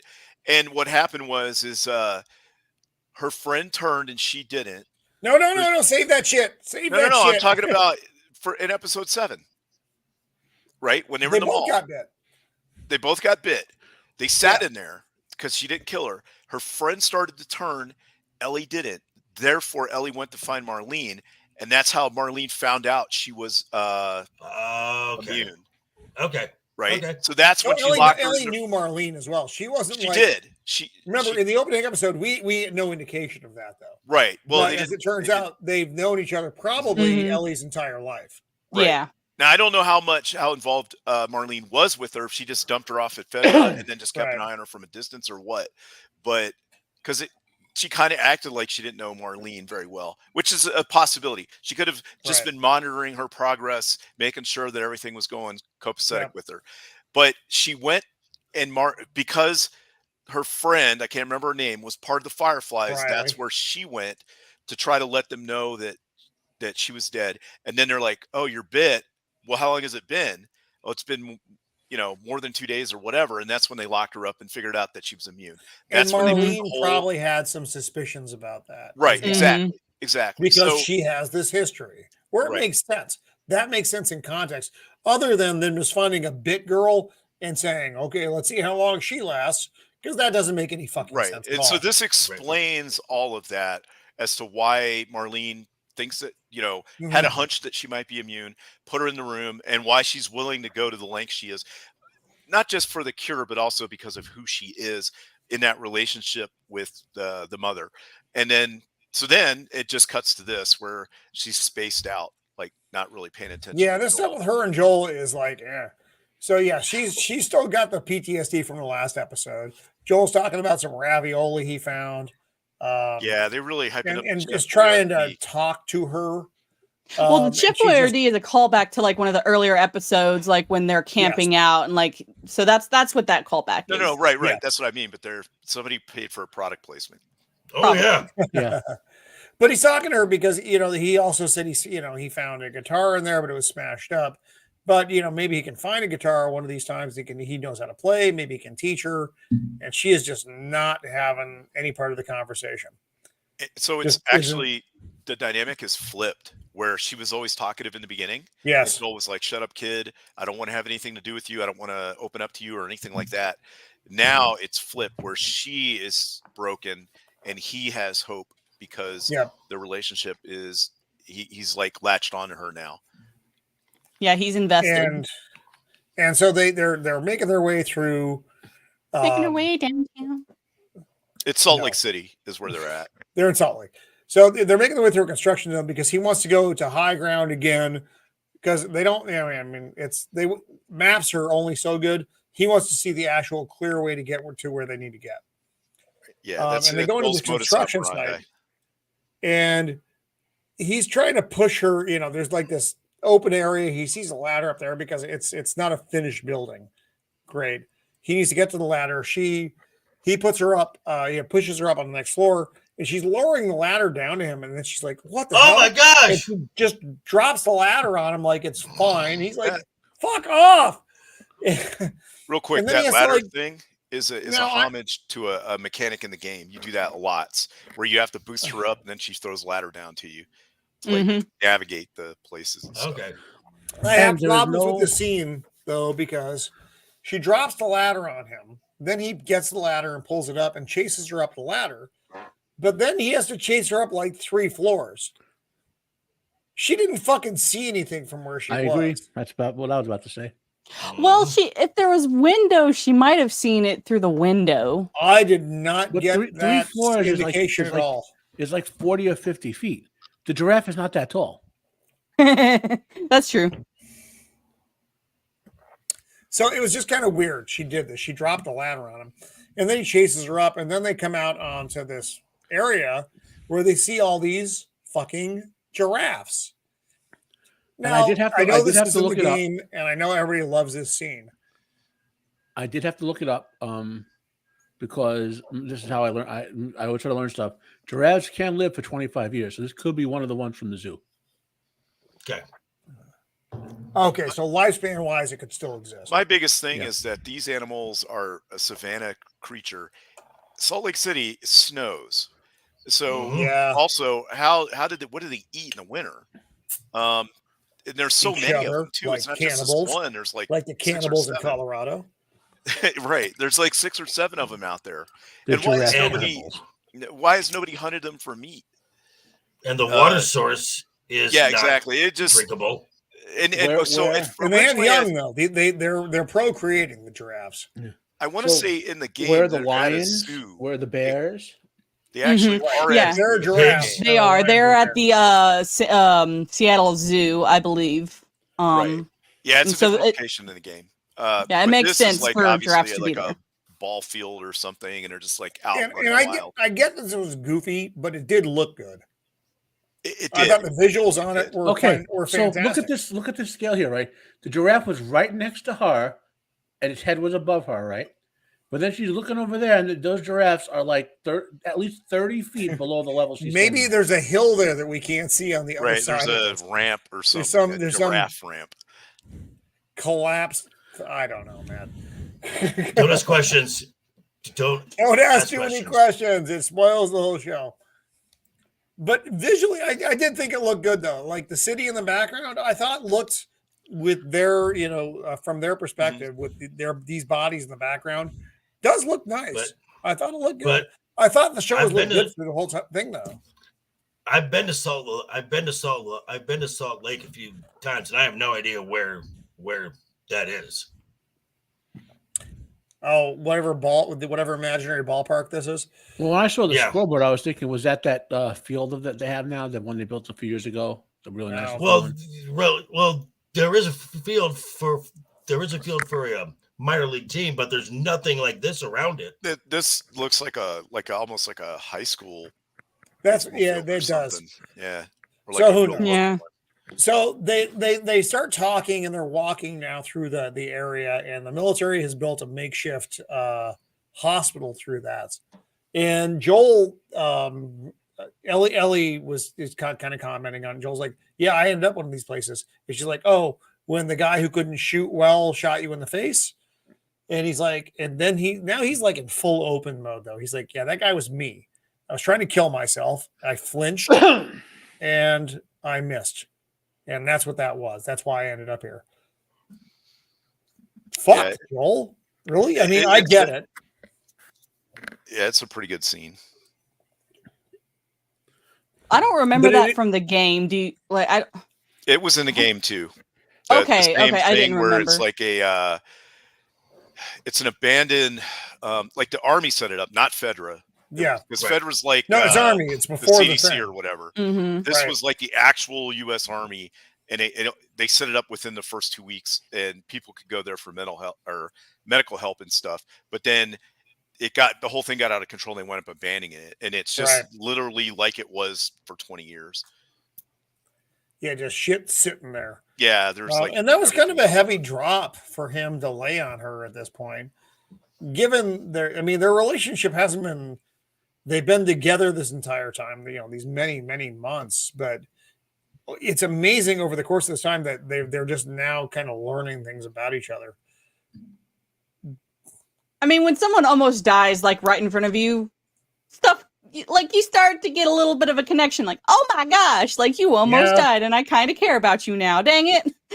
So Joel pulls it back a little bit though. And he's like, you know what I'd like to hear some of these terrible jokes from that, no pun intended book. And they do one of the classic blunders here though. And I point this out in my video as well. They drop their guard. It's like, I don't know how you can ever be out in the open and drop your fucking guard in this world. Because one, you're in a giant city. We haven't seen any mushroom people, by the way, in a giant city. Mm-hmm. That's funny. I guess the budget couldn't include them. But then you see the guys sneaking up behind them and they throw a flashbang up and boom, Joel's disoriented. They grab Ellie and then they boom out with Joel. As soon as the next scene happens, I have a problem with the way that whole thing was executed. So he wakes up. He's in the Firefly facility because it was the Fireflies that did it. There wasn't a better way they could have executed that. They know Joel and Ellie are looking for them. So the first adult male and kid you see, you throw a flashbang, you grab the kid, and you knock the male out with a rifle butt. Am I wrong? Help, because that's the way I read it. I'm like, what the fuck, guys? That's what you needed to do? Because the flashbang would attract mushroom people. Right? It should, Matt. You're right. It should. If there were any fucking mushroom people in Salt Lake City, which apparently the Mormons have made uninhabitable for the. Wait a minute. Maybe the giraffes ate them because they do eat fungus. Now, maybe this is just a thought here because mushrooms need, or a fungus needs the moisture. The presence of a salt lake would that affect something? And the fact that it gets cold, and the only time we've seen the infected really is in non-cold climates. Could those two things be a factor? I mean, I trying guess to in the apply TV show, logic yes, there. but in the game, no. Like in the game, there was zombies all over the place, like in Okay. the snow, everywhere. Okay. Well, because of the cordyceps are using us as their host, Right. they get to enjoy some of the benefits of that host, I suppose. Right. Warm-bloodedness. Which you can endure. You can endure things a mushroom can't endure. Okay. Right. There had to be a better way to say that. As soon as I said it, I felt Plus, bad about given it. that people are made up of like 85% salt water, I don't think salt water is a problem for the mushrooms. Okay. Yeah, But the big problem in the show was budget. It was Budget a for the mushrooms. budgetary thing to have. Plus, I mean, having them fight a bunch of them or just going to this was Right. it was neither here nor there really at this point. So at this point, Thank you, Nas. when I saw the look on her face, I knew the Yeah. game ending was coming. And that's when I started to froth at the mouth at home. So Marlene basically says, "Thank you for your service. Have a nice day. Get out." We're going to the surgeons have to take the cordyceps out of her because they think it's bonded with her because she's had it all of her life. I've known her all of her life, and it thinks that she is one of them. But we have to take it out. We have to take the cordyceps out. In order to replicate it, they have to take it out. And Joel says, "Well, wait, it's in her. The cordyceps is in your brain. So how are you going to get out of there?" And she says, "I know." And think about it. So in the game, you don't know that Marlene didn't really know her previously, but in the show, she's known her all her life now. And she's like, "Yeah, go ahead and cut that shit out of her." So Joel is now like, "Wait, say what?" And so now he's like, find another person. Right. She's like, "There is nobody." So they're like, she tells her goons, like, take him out to the edge of town with his bag and let him go. And she gives him the switchblade though. Right. She gives him Ellie's switchblade, and he's like, "Get out." Which was her mom's switchblade. Same switchblade. Right. So that's pretty much the gist of that conversation right there. So before first issue, she knows Joel is like almost like a commando type guy, right? Why would you even let him live if you think there's a possibility he would come for her? Because you know that most of the goons you have, Joel's going to go through the same way Matrix went through all those commandos in the movie Commando. Okay, you know that, right? But then she even says the speech of, "Well, this has got to be the only way." Blah blah blah. If it doesn't, there's no hope for humanity. Okay, so and this is where my ending with the original game came up, right? But what she says is 100% true. The only point of Joel saving Ellie at that point is so Ellie could be the last woman on the earth when it's her and the fungus and the aliens show up 10 years later or whatever, And keep to go even further with this though. Look at the logic of the stupidity of that ending for the game and the show. Okay, just the logic of it, right?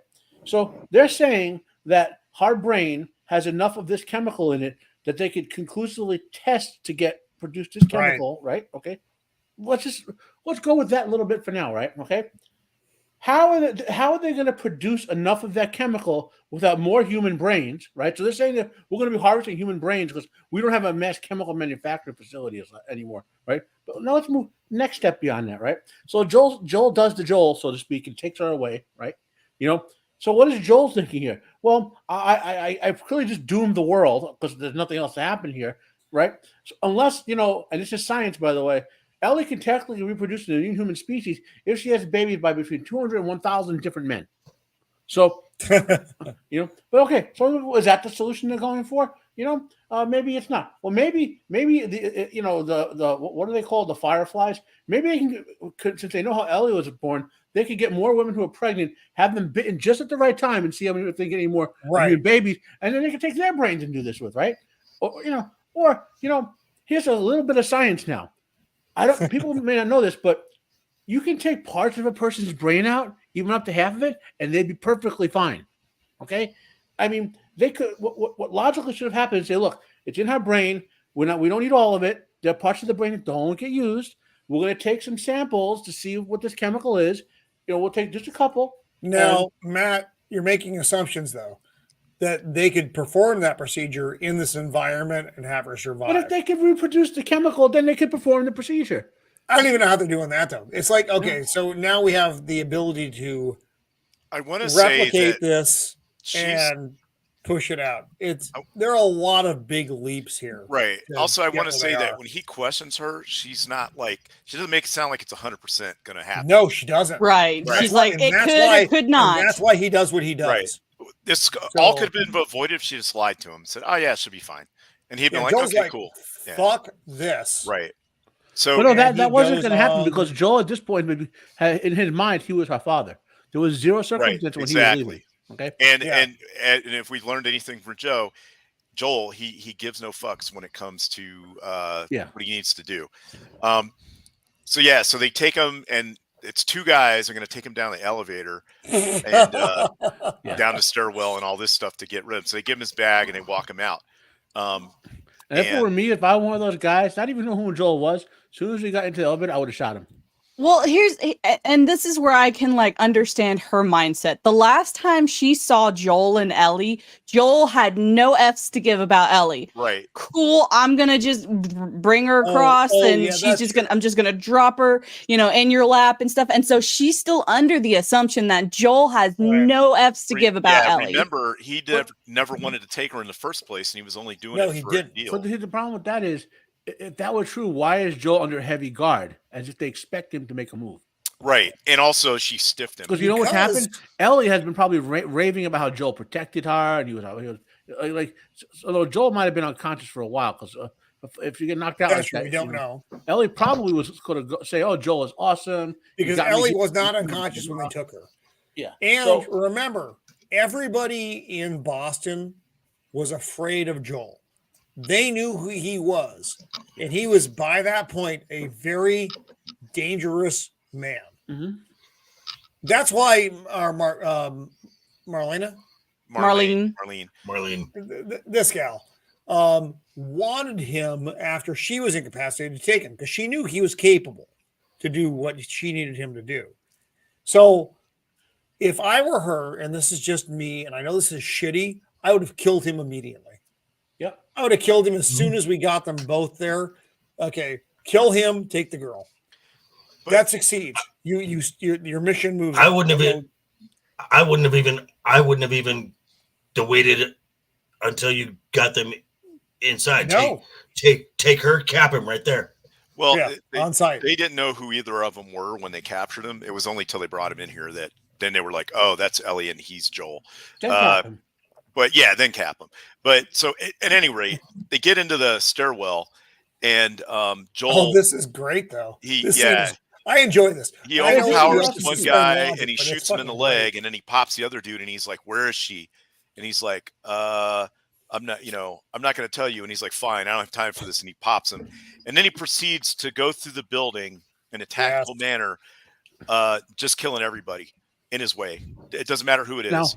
This scene reminded me of the movie Terminator when the Terminator went to the police station. Right. Yes. Mm-hmm. And then so he'd run out of ammo for one gun. He would get another one, a la the game, because in the game by that point your guns are all taken away.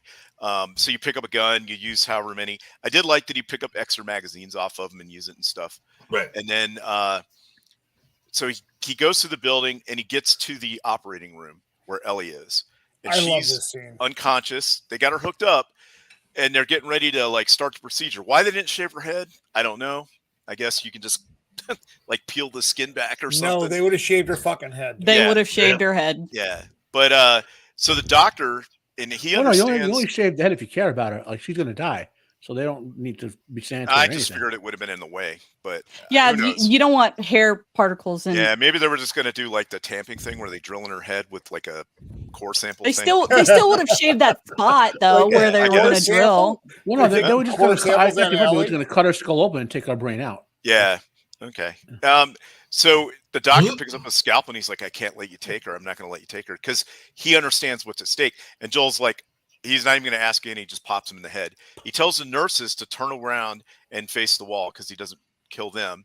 And then he picks her up and he takes her and he gets her down to the car park, and there's a vehicle in there that it's one of the few that they have. Yeah, here we go. And he's going to take her. And then Marlene stops him. She's got a gun on him, and she's like, I can't let you take her. She's the future. And he's this was a good speech for her, though. Right. She's like, she's trying to talk him out of it. Mm-hmm. And it looks like he's going to comply. And she lowers her gun. And then the next scene, you hear pow. And then you're back in the truck, though. Then he puts Ellie in the back. You don't see this stuff. And then he gets out. And she's laying there, and she's like, please, just let me live. And he's like, nope, you're going to follow me. And he caps her. So he does to her what she should have did to him. No. We're not there yet. We're not there yet. Like, so he's got Ellie in the truck, and Ellie starts waking up, and she starts asking questions about what happened. And he where are my clothes? Yeah. He's like, some things went down at the facility. We got overrun by raiders. Turns out, they had, a dozen more people like you. And so they don't even need you. They don't even need you. And they've given up on this. So no big deal. And then she asks about Marlene, and he doesn't answer. This part is scene for scene. And Marlene's trying to talk him out of it. And then he puts the bullet in her, but then you're back with him and Ellie. And that's when he doesn't answer. So he's not telling her that he killed Marlene, but you understand that he did. And then, when Marlene's kind of pleading for her life, he's like, no, you're just going to come after her again. And then he caps her. That was, I mean, it's a cold, hard, good move. You cannot let her live. If you're Joel, you can't let her live. Even more on the idiocy of the ending, right? If they need the chemical that tells the mushroom, the fungus, I'm part of the herd, so to speak, right? Yeah. Every other person who's been mushroomized should have that chemical in their brain. Because it's all the chemical does, according to what I do, is it says, I'm part of the mushroom herd, stop pursuing me. In other words, don't eat my brain. So they should be able to take any number of mushroom head people, harvest their mushroom heads, and make this chemical, right? So no, it's hard because Joel had to make a decision here. Ellie versus everybody else, thinking about which is what he chose. But I don't think Joel chose wrongly, because the Fireflies didn't seem to be well equipped to deal with extracting this, making a vaccine essentially based on Ellie's blood. How are you fucking doing this? What facilities do you have that are able to do that's this? Not why Joel did it. Joel did it because this is his daughter, and he got to kill his daughter. That too, but also, like, if I'm like, just me thinking, like, just the way that Marlene's talking, like, yes, we believe we can make a vaccine. We believe. I'm like, no, none of this is certain. You're gonna kill her on a guess, fuck right? up. Like you're just gonna kill her just to, nope. And you have no idea. I agree with him 100%. On a maybe. I don't think so let's say that Joel didn't even know who Ellie was, or Ellie was a dude, some like old guy, like a 55-year-old dude or something. He wouldn't give a shit. That guy could have opened his brain and extracted it 10 times. He wouldn't have cared. The whole point of the game and the story is his journey from loss to connection with Ellie to what will a parent do for their child or somebody that you love. What would you do for them? What lengths would you go to ensure their safety? Right. And what price would you pay? Would you doom the entire human race to extinction just for one person? And that's what makes the game, tick. But even on top of that, more like every time I think about the ending of the game back then and now the show, I get more and more like they should have kept Ellie, taken some small biopsies from her brain, just do some tests of the chemical to see what they got, and let her brain regrow. And while her and Joel can be a bodyguard or whatever, they can live in safety, and they could just take little pieces here and there where she'd be perfectly fine. Because like I said, you can lose half your brain. They do after it's a natural operation where they take half your brain out, okay? And not that you want to take half our brain, but like there's so much more logic they could have done with that guy who did it. That's got to be an actual brain surgeon to get the brain out successfully, right? Right. He should know this stuff. Like he should understand that you can do multiple operations, take little tiny bits, do the testing or whatever, and instead the game pulled a ham-fisted ending to a great game, which got even worse based on the show. So they make it to the truck breaks down, and for whatever reason, then they have to walk, and then they're having a discussion, and Ellie has Joel starts talking about Sarah, which was interesting. I thought his daughter, how they used to have to go on hikes, and how they used to go on hikes, and she liked hikes, and how he thought Joel and Ellie Sarah and Ellie would like each other, which I doubt, but Joel seems to think so because they had complementary personalities. Right. Not like that, Shieldwall. Not well, at like least that. Ellie would. God, I hate these characters. And so, well, in this woke universe, they probably both are like that. They get to this hillside overlooking Jackson. They've walked back to Jackson, and Ellie makes Joel say, "So did everything you say about what happens there was true? The events that just occurred?" And Joel says, "Yes, of course." And she says, "Okay." Knowing that he's lying to her. Yeah, she understands like something's wrong. And that will come into play for the next season. That whole sentence. Overall, I did, even despite its flaws, I still did enjoy the episode. Just like I enjoyed episode 8, despite its flaws. As a season, though, something that I've talked about with you guys, and I've talked about with my son who watches the show with me, rewatchability of this show is exceedingly low. Play the game instead. That's what I like. Play the game. Walking Dead. That playing the game is like a one-time thing, really. Honestly, like it's Walking Dead. I've walked through Walking Dead several times up to a certain point. This show, I won't watch again. I don't have a desire to see this show again. To be honest with you, Roman, that's almost any new show that's come out in the last 5 years. They just they're tough, just kind of they're kind of good. Not maybe House of the Dragon, maybe that might be the only one. Just to get ready for the next season, right? Wednesday. So Arcane. Speaking of which, when that show comes out, I am going to have a roundtable on that. So we can talk about that because I loved House of the Dragon. I wasn't doing my big review shows at that point. I love this season House 2. We are going to go full bore. Balls to the walls, right? I lost interest in House of the Dragon. What the fuck, Matt? I'm a book reader, and when they started skipping through all the stuff in the books, I was I never read the books, so I don't know. I never read them, so I just enjoy it for filthy casual when it comes. Well, again, to I don't have to spoil it, but there's a whole war that they sort of glossed over in the first episode. That was very fascinating. I would have liked that to be the first season. Gotcha. I'm not even complaining about the changes or whatever and the woke stuff, although the whole change to the nature of whatever. This is about House of the Dragon, so we're not there. We can fight about that later on. So right now, this season, this show, out of a 10, what do you guys? We'll start with Shieldwall. We'll go around the block here. What do you give this show out of a 10? Out of a 10, probably a 6, maybe. If just because it followed the game very good, very well.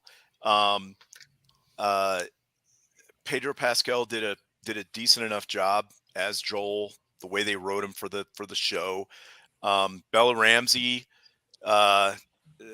she wouldn't be my first pick for Ellie, but she kind of grows on you, I guess. Like a fungus. She was all right. I thought the actress that played Tess was good. Overall, I love her. Tess. Yeah. I love Tess. Overall, it was it was a decent enough show. I think it could have been a little stronger in certain places, or they could have done things a little differently. But I mean, it is what it is. They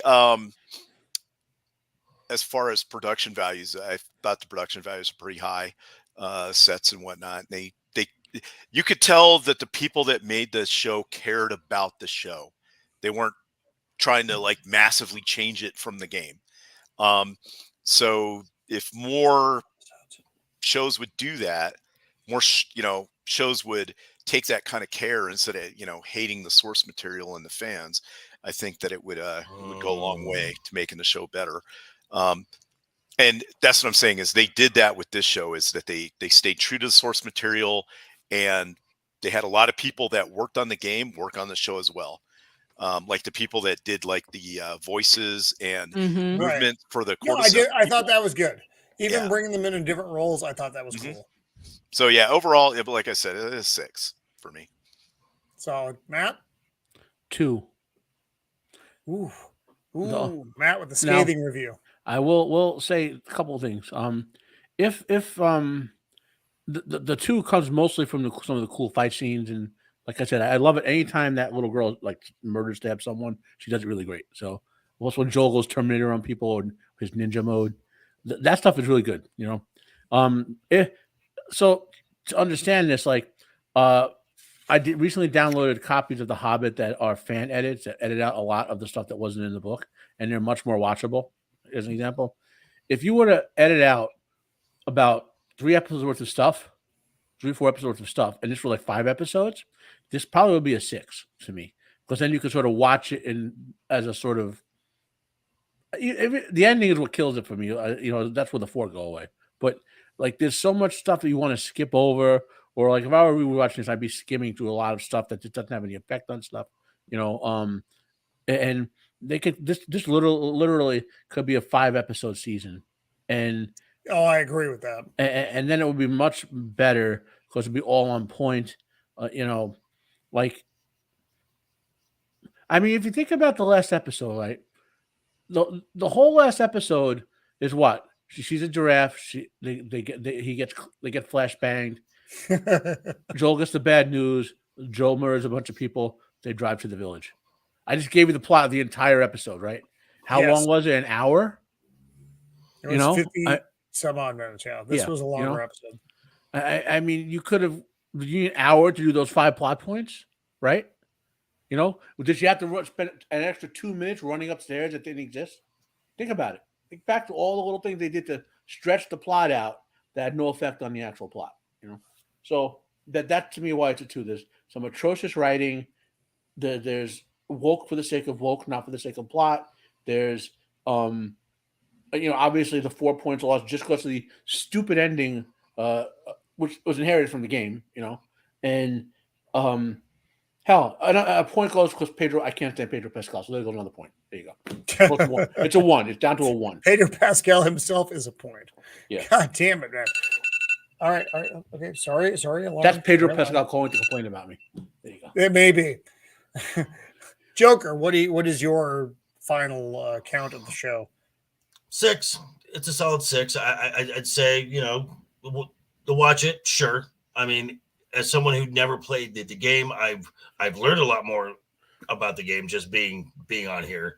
The cinematography is very good. It's very well shot, but there's just little things that just don't make sense. Yeah. And then the more I've learned about the creator after episode 8, when the little after part, when he said, everyone expects Joel to be the hero and come and rescue her, and we were not about to do that. And I'm like, wow, you just emasculated your own character. Yep. For the sake of emasculating your own character. That's just stuff that he has said and who he's associated with. If you turn your brain off to that, it's a decent coming of age story, sure, but nothing that I would bend over backwards to watch again. Right. All right, Mando. You, I also overall? was thinking a solid 6, and it's simply because like when it comes to source material, that's always my biggest thing is how close is it to the source material. Yes, they do change some things drastically, but they like there are scenes shot for shot that a lot of other TV shows that are based on video games do not do, and I appreciate that much about it. And then also like another couple of points that bring it up is I really like Ashley Johnson, and I also really like that they had like the voice actors in the show as well. So I thought that was really cool. And like, yes, Neil Druckmann's words that probably will get me off of YouTube, but like just the simple, right? That too. Yes, all of the scissoring. I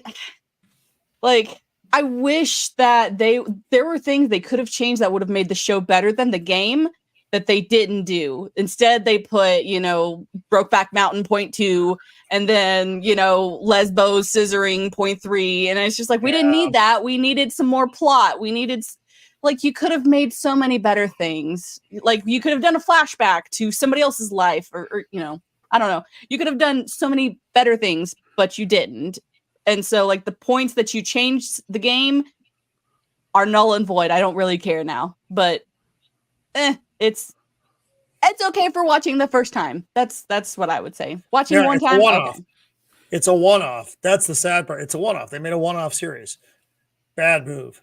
So for me, I think it's a 5. I'm going with a 5. I loved the visuals. I love the premise. I loved all these things. There were a lot of things that worked for me, but there were a lot of things that did not. And the things that didn't really didn't. Episodes 3 and 7. No, go ahead, Joker. Well, because I think Roman, you and I agree, and I think Shieldwall did too. The opening scenes of episodes 1 and 2 were really good.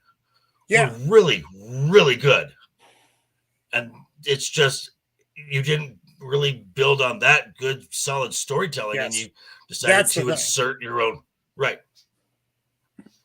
Yeah, so they didn't build on the good storytelling, and they built an awful lot on the bad, and had you have and the suspense of disbelief, which was present throughout a lot of it. And I know it's a fantasy show where the entire thing is disbelief, but in a world that is our world, and you're using certain scientific things that work within our world that you're just doing wonky bullshit stuff with in this world, took away a lot of that.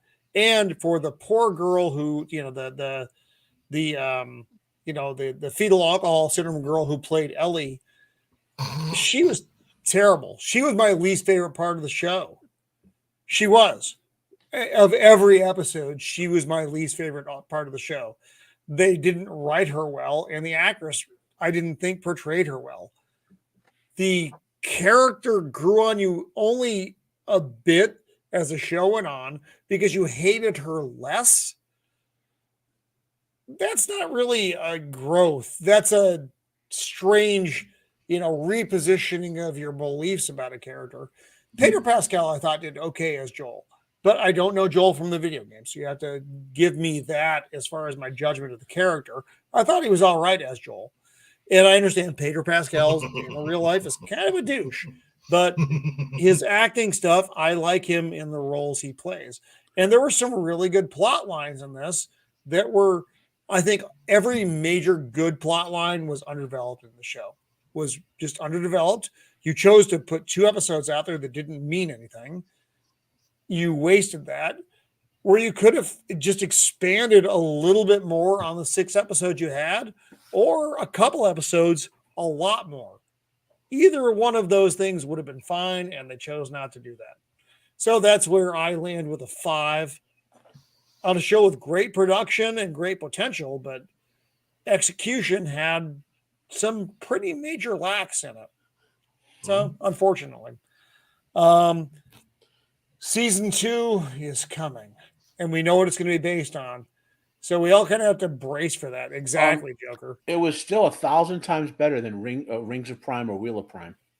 Yes. Oh yeah. Yes. Definitely. Yes. I had never read any of the books or seen it. I didn't even really know what Wheel of Time was, and I could tell it was woke trash just by the way the characters it was were terrible. acting. Yeah, it was horrible. So let's go around the horn real fast for the upcomers, and then we are going to roll out because I have a heavy ceiling tonight. So, Shieldwall, what do you got, buddy? Well, the next stream we're going to be talking about whatever it is we're going to be talking about. I can't think off the top of my head right now. Streamer brain. Yeah, maybe I'll be around on some other stuff. I'm not sure. Anyway, thanks for having me on. Chat was great tonight. Cajun Corey and everybody with the facts. Thanks for the ramp there, psilocybin Matty Seps. Always bring in the logic. Yeah, sometimes you just can't. That's just not how Hollywood operates. Can't have logic. Joker Voice, great having you on, and Mando. I know. Yeah, seeing you guys. So, but thanks for having me on. This is fun. Get to talk about the video game and the show and stuff. So, kind of in my wheelhouse there. So, all right, have a good night, everybody. Right on. Matt, whose name I can't pronounce otherwise. Well, psilocybin Matty Seps, which is that's what you need to get through this show is LSD, basically, magic mushrooms. Didn't you just say LSD? Yeah. So, what do I got going on? I just reviewed The Rig, which everyone should be watching. See, it's a very good horror TV show. It's a great show, man. Yep. What's the streaming service is that one on? Do you know? Is it Amazon? What are you watching Amazon. on, Roman? Okay. Yeah, All right. I'll check it out. Thanks. Yeah, I sail the high seas and then buy the Blu-ray. So, I won't do any streaming from Amazon. I won't pay the money for it. Yeah, Jack Sparrow that. Yeah. Also, From season 2 is coming out. From was a great season. No, it was a very good season 1 of a horror TV show. I'll put it that way. I'll be reviewing that. I'll be reviewing Cocaine Bear. Everyone should watch Cocaine Bear. It reminds me, it's the first movie in 20 years. It reminded me of the first Evil Dead movie. Not as like those was a difference. Evil Dead 2 was a remake of Evil Dead 1 that was more comedic. Yes, Evil Dead 1 was a very 100%. dark. Evil Dead 1 was a very dark comedy. Okay, Cocaine Bear, like I almost loved it. There were some flaws. I couldn't love it, but anyway, I'm going to be reviewing that. Got some wrestling reviews on my Unbearable going up, top 10 list, things like that. So check my channel, Unbearable 73. Right on, Matt. Thank you very much. Joker Voice, what do you have? Oh, let's see. Tomorrow morning, I drop my review of Mando episode 3 of season 3. Then tomorrow night, I will be on Legion Talk for Friday night's Royal Rumble. And Cocaine Bear is overrated. And then I just saw. I just watched the film. I just watched the film on Peacock the weekend, which I really enjoyed, and that would be Puss in Boots. Yeah. Feel me. Good. So good. Feel me if you dare. What do you have against bears, Joker Voice? Oh, God. They're not hyenas. Mm. And I'm glad. And it was always good to be in Roman. Thank you again for having me on here. It's been fun getting to know you guys and my sister next to me. That's right, girl.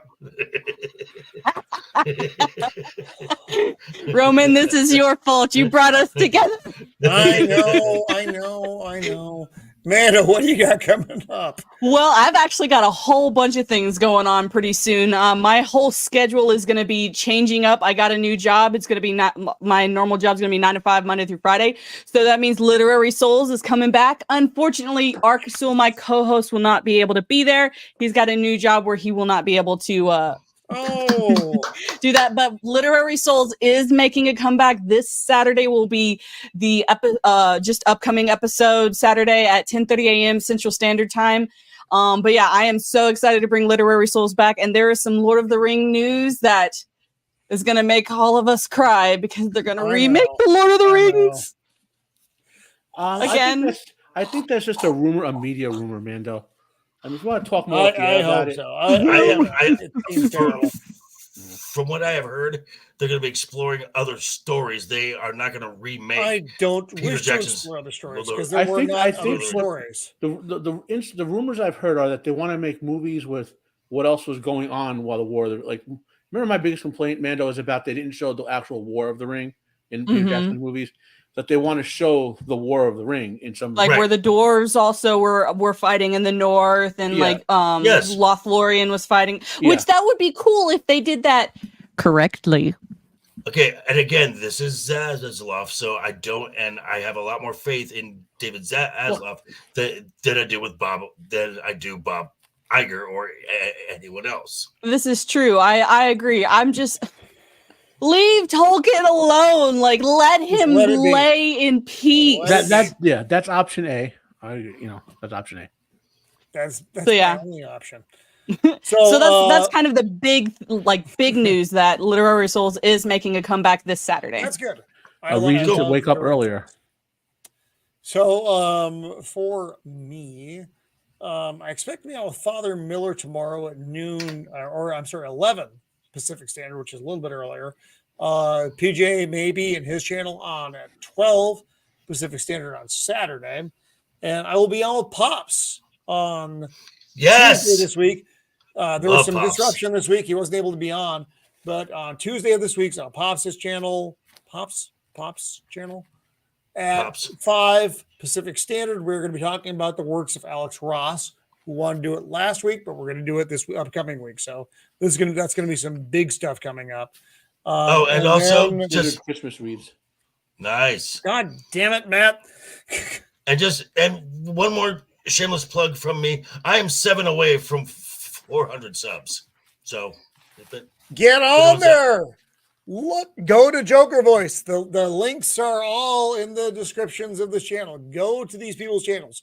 Subscribe to them because everyone here is a good content creator.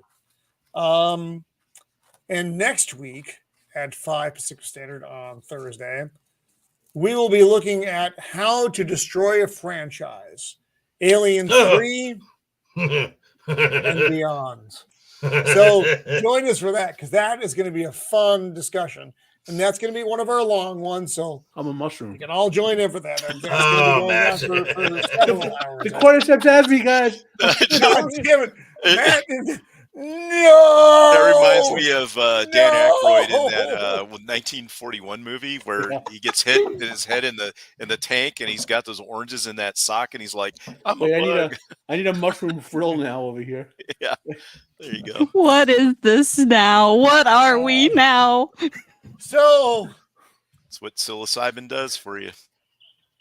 For this week, thank you for joining us. The chat was amazing as always. You guys always bring so much weird and wonderful knowledge for the panel, despite my current thoughts of them. Thank you for coming tonight for Shieldwall and Matt, who is clearly infected, Joker Voice, and Mando. Thank you for being here this week. This has been coming out of his mouth. Roman of the Empire. God help us. Signing off. Toodles!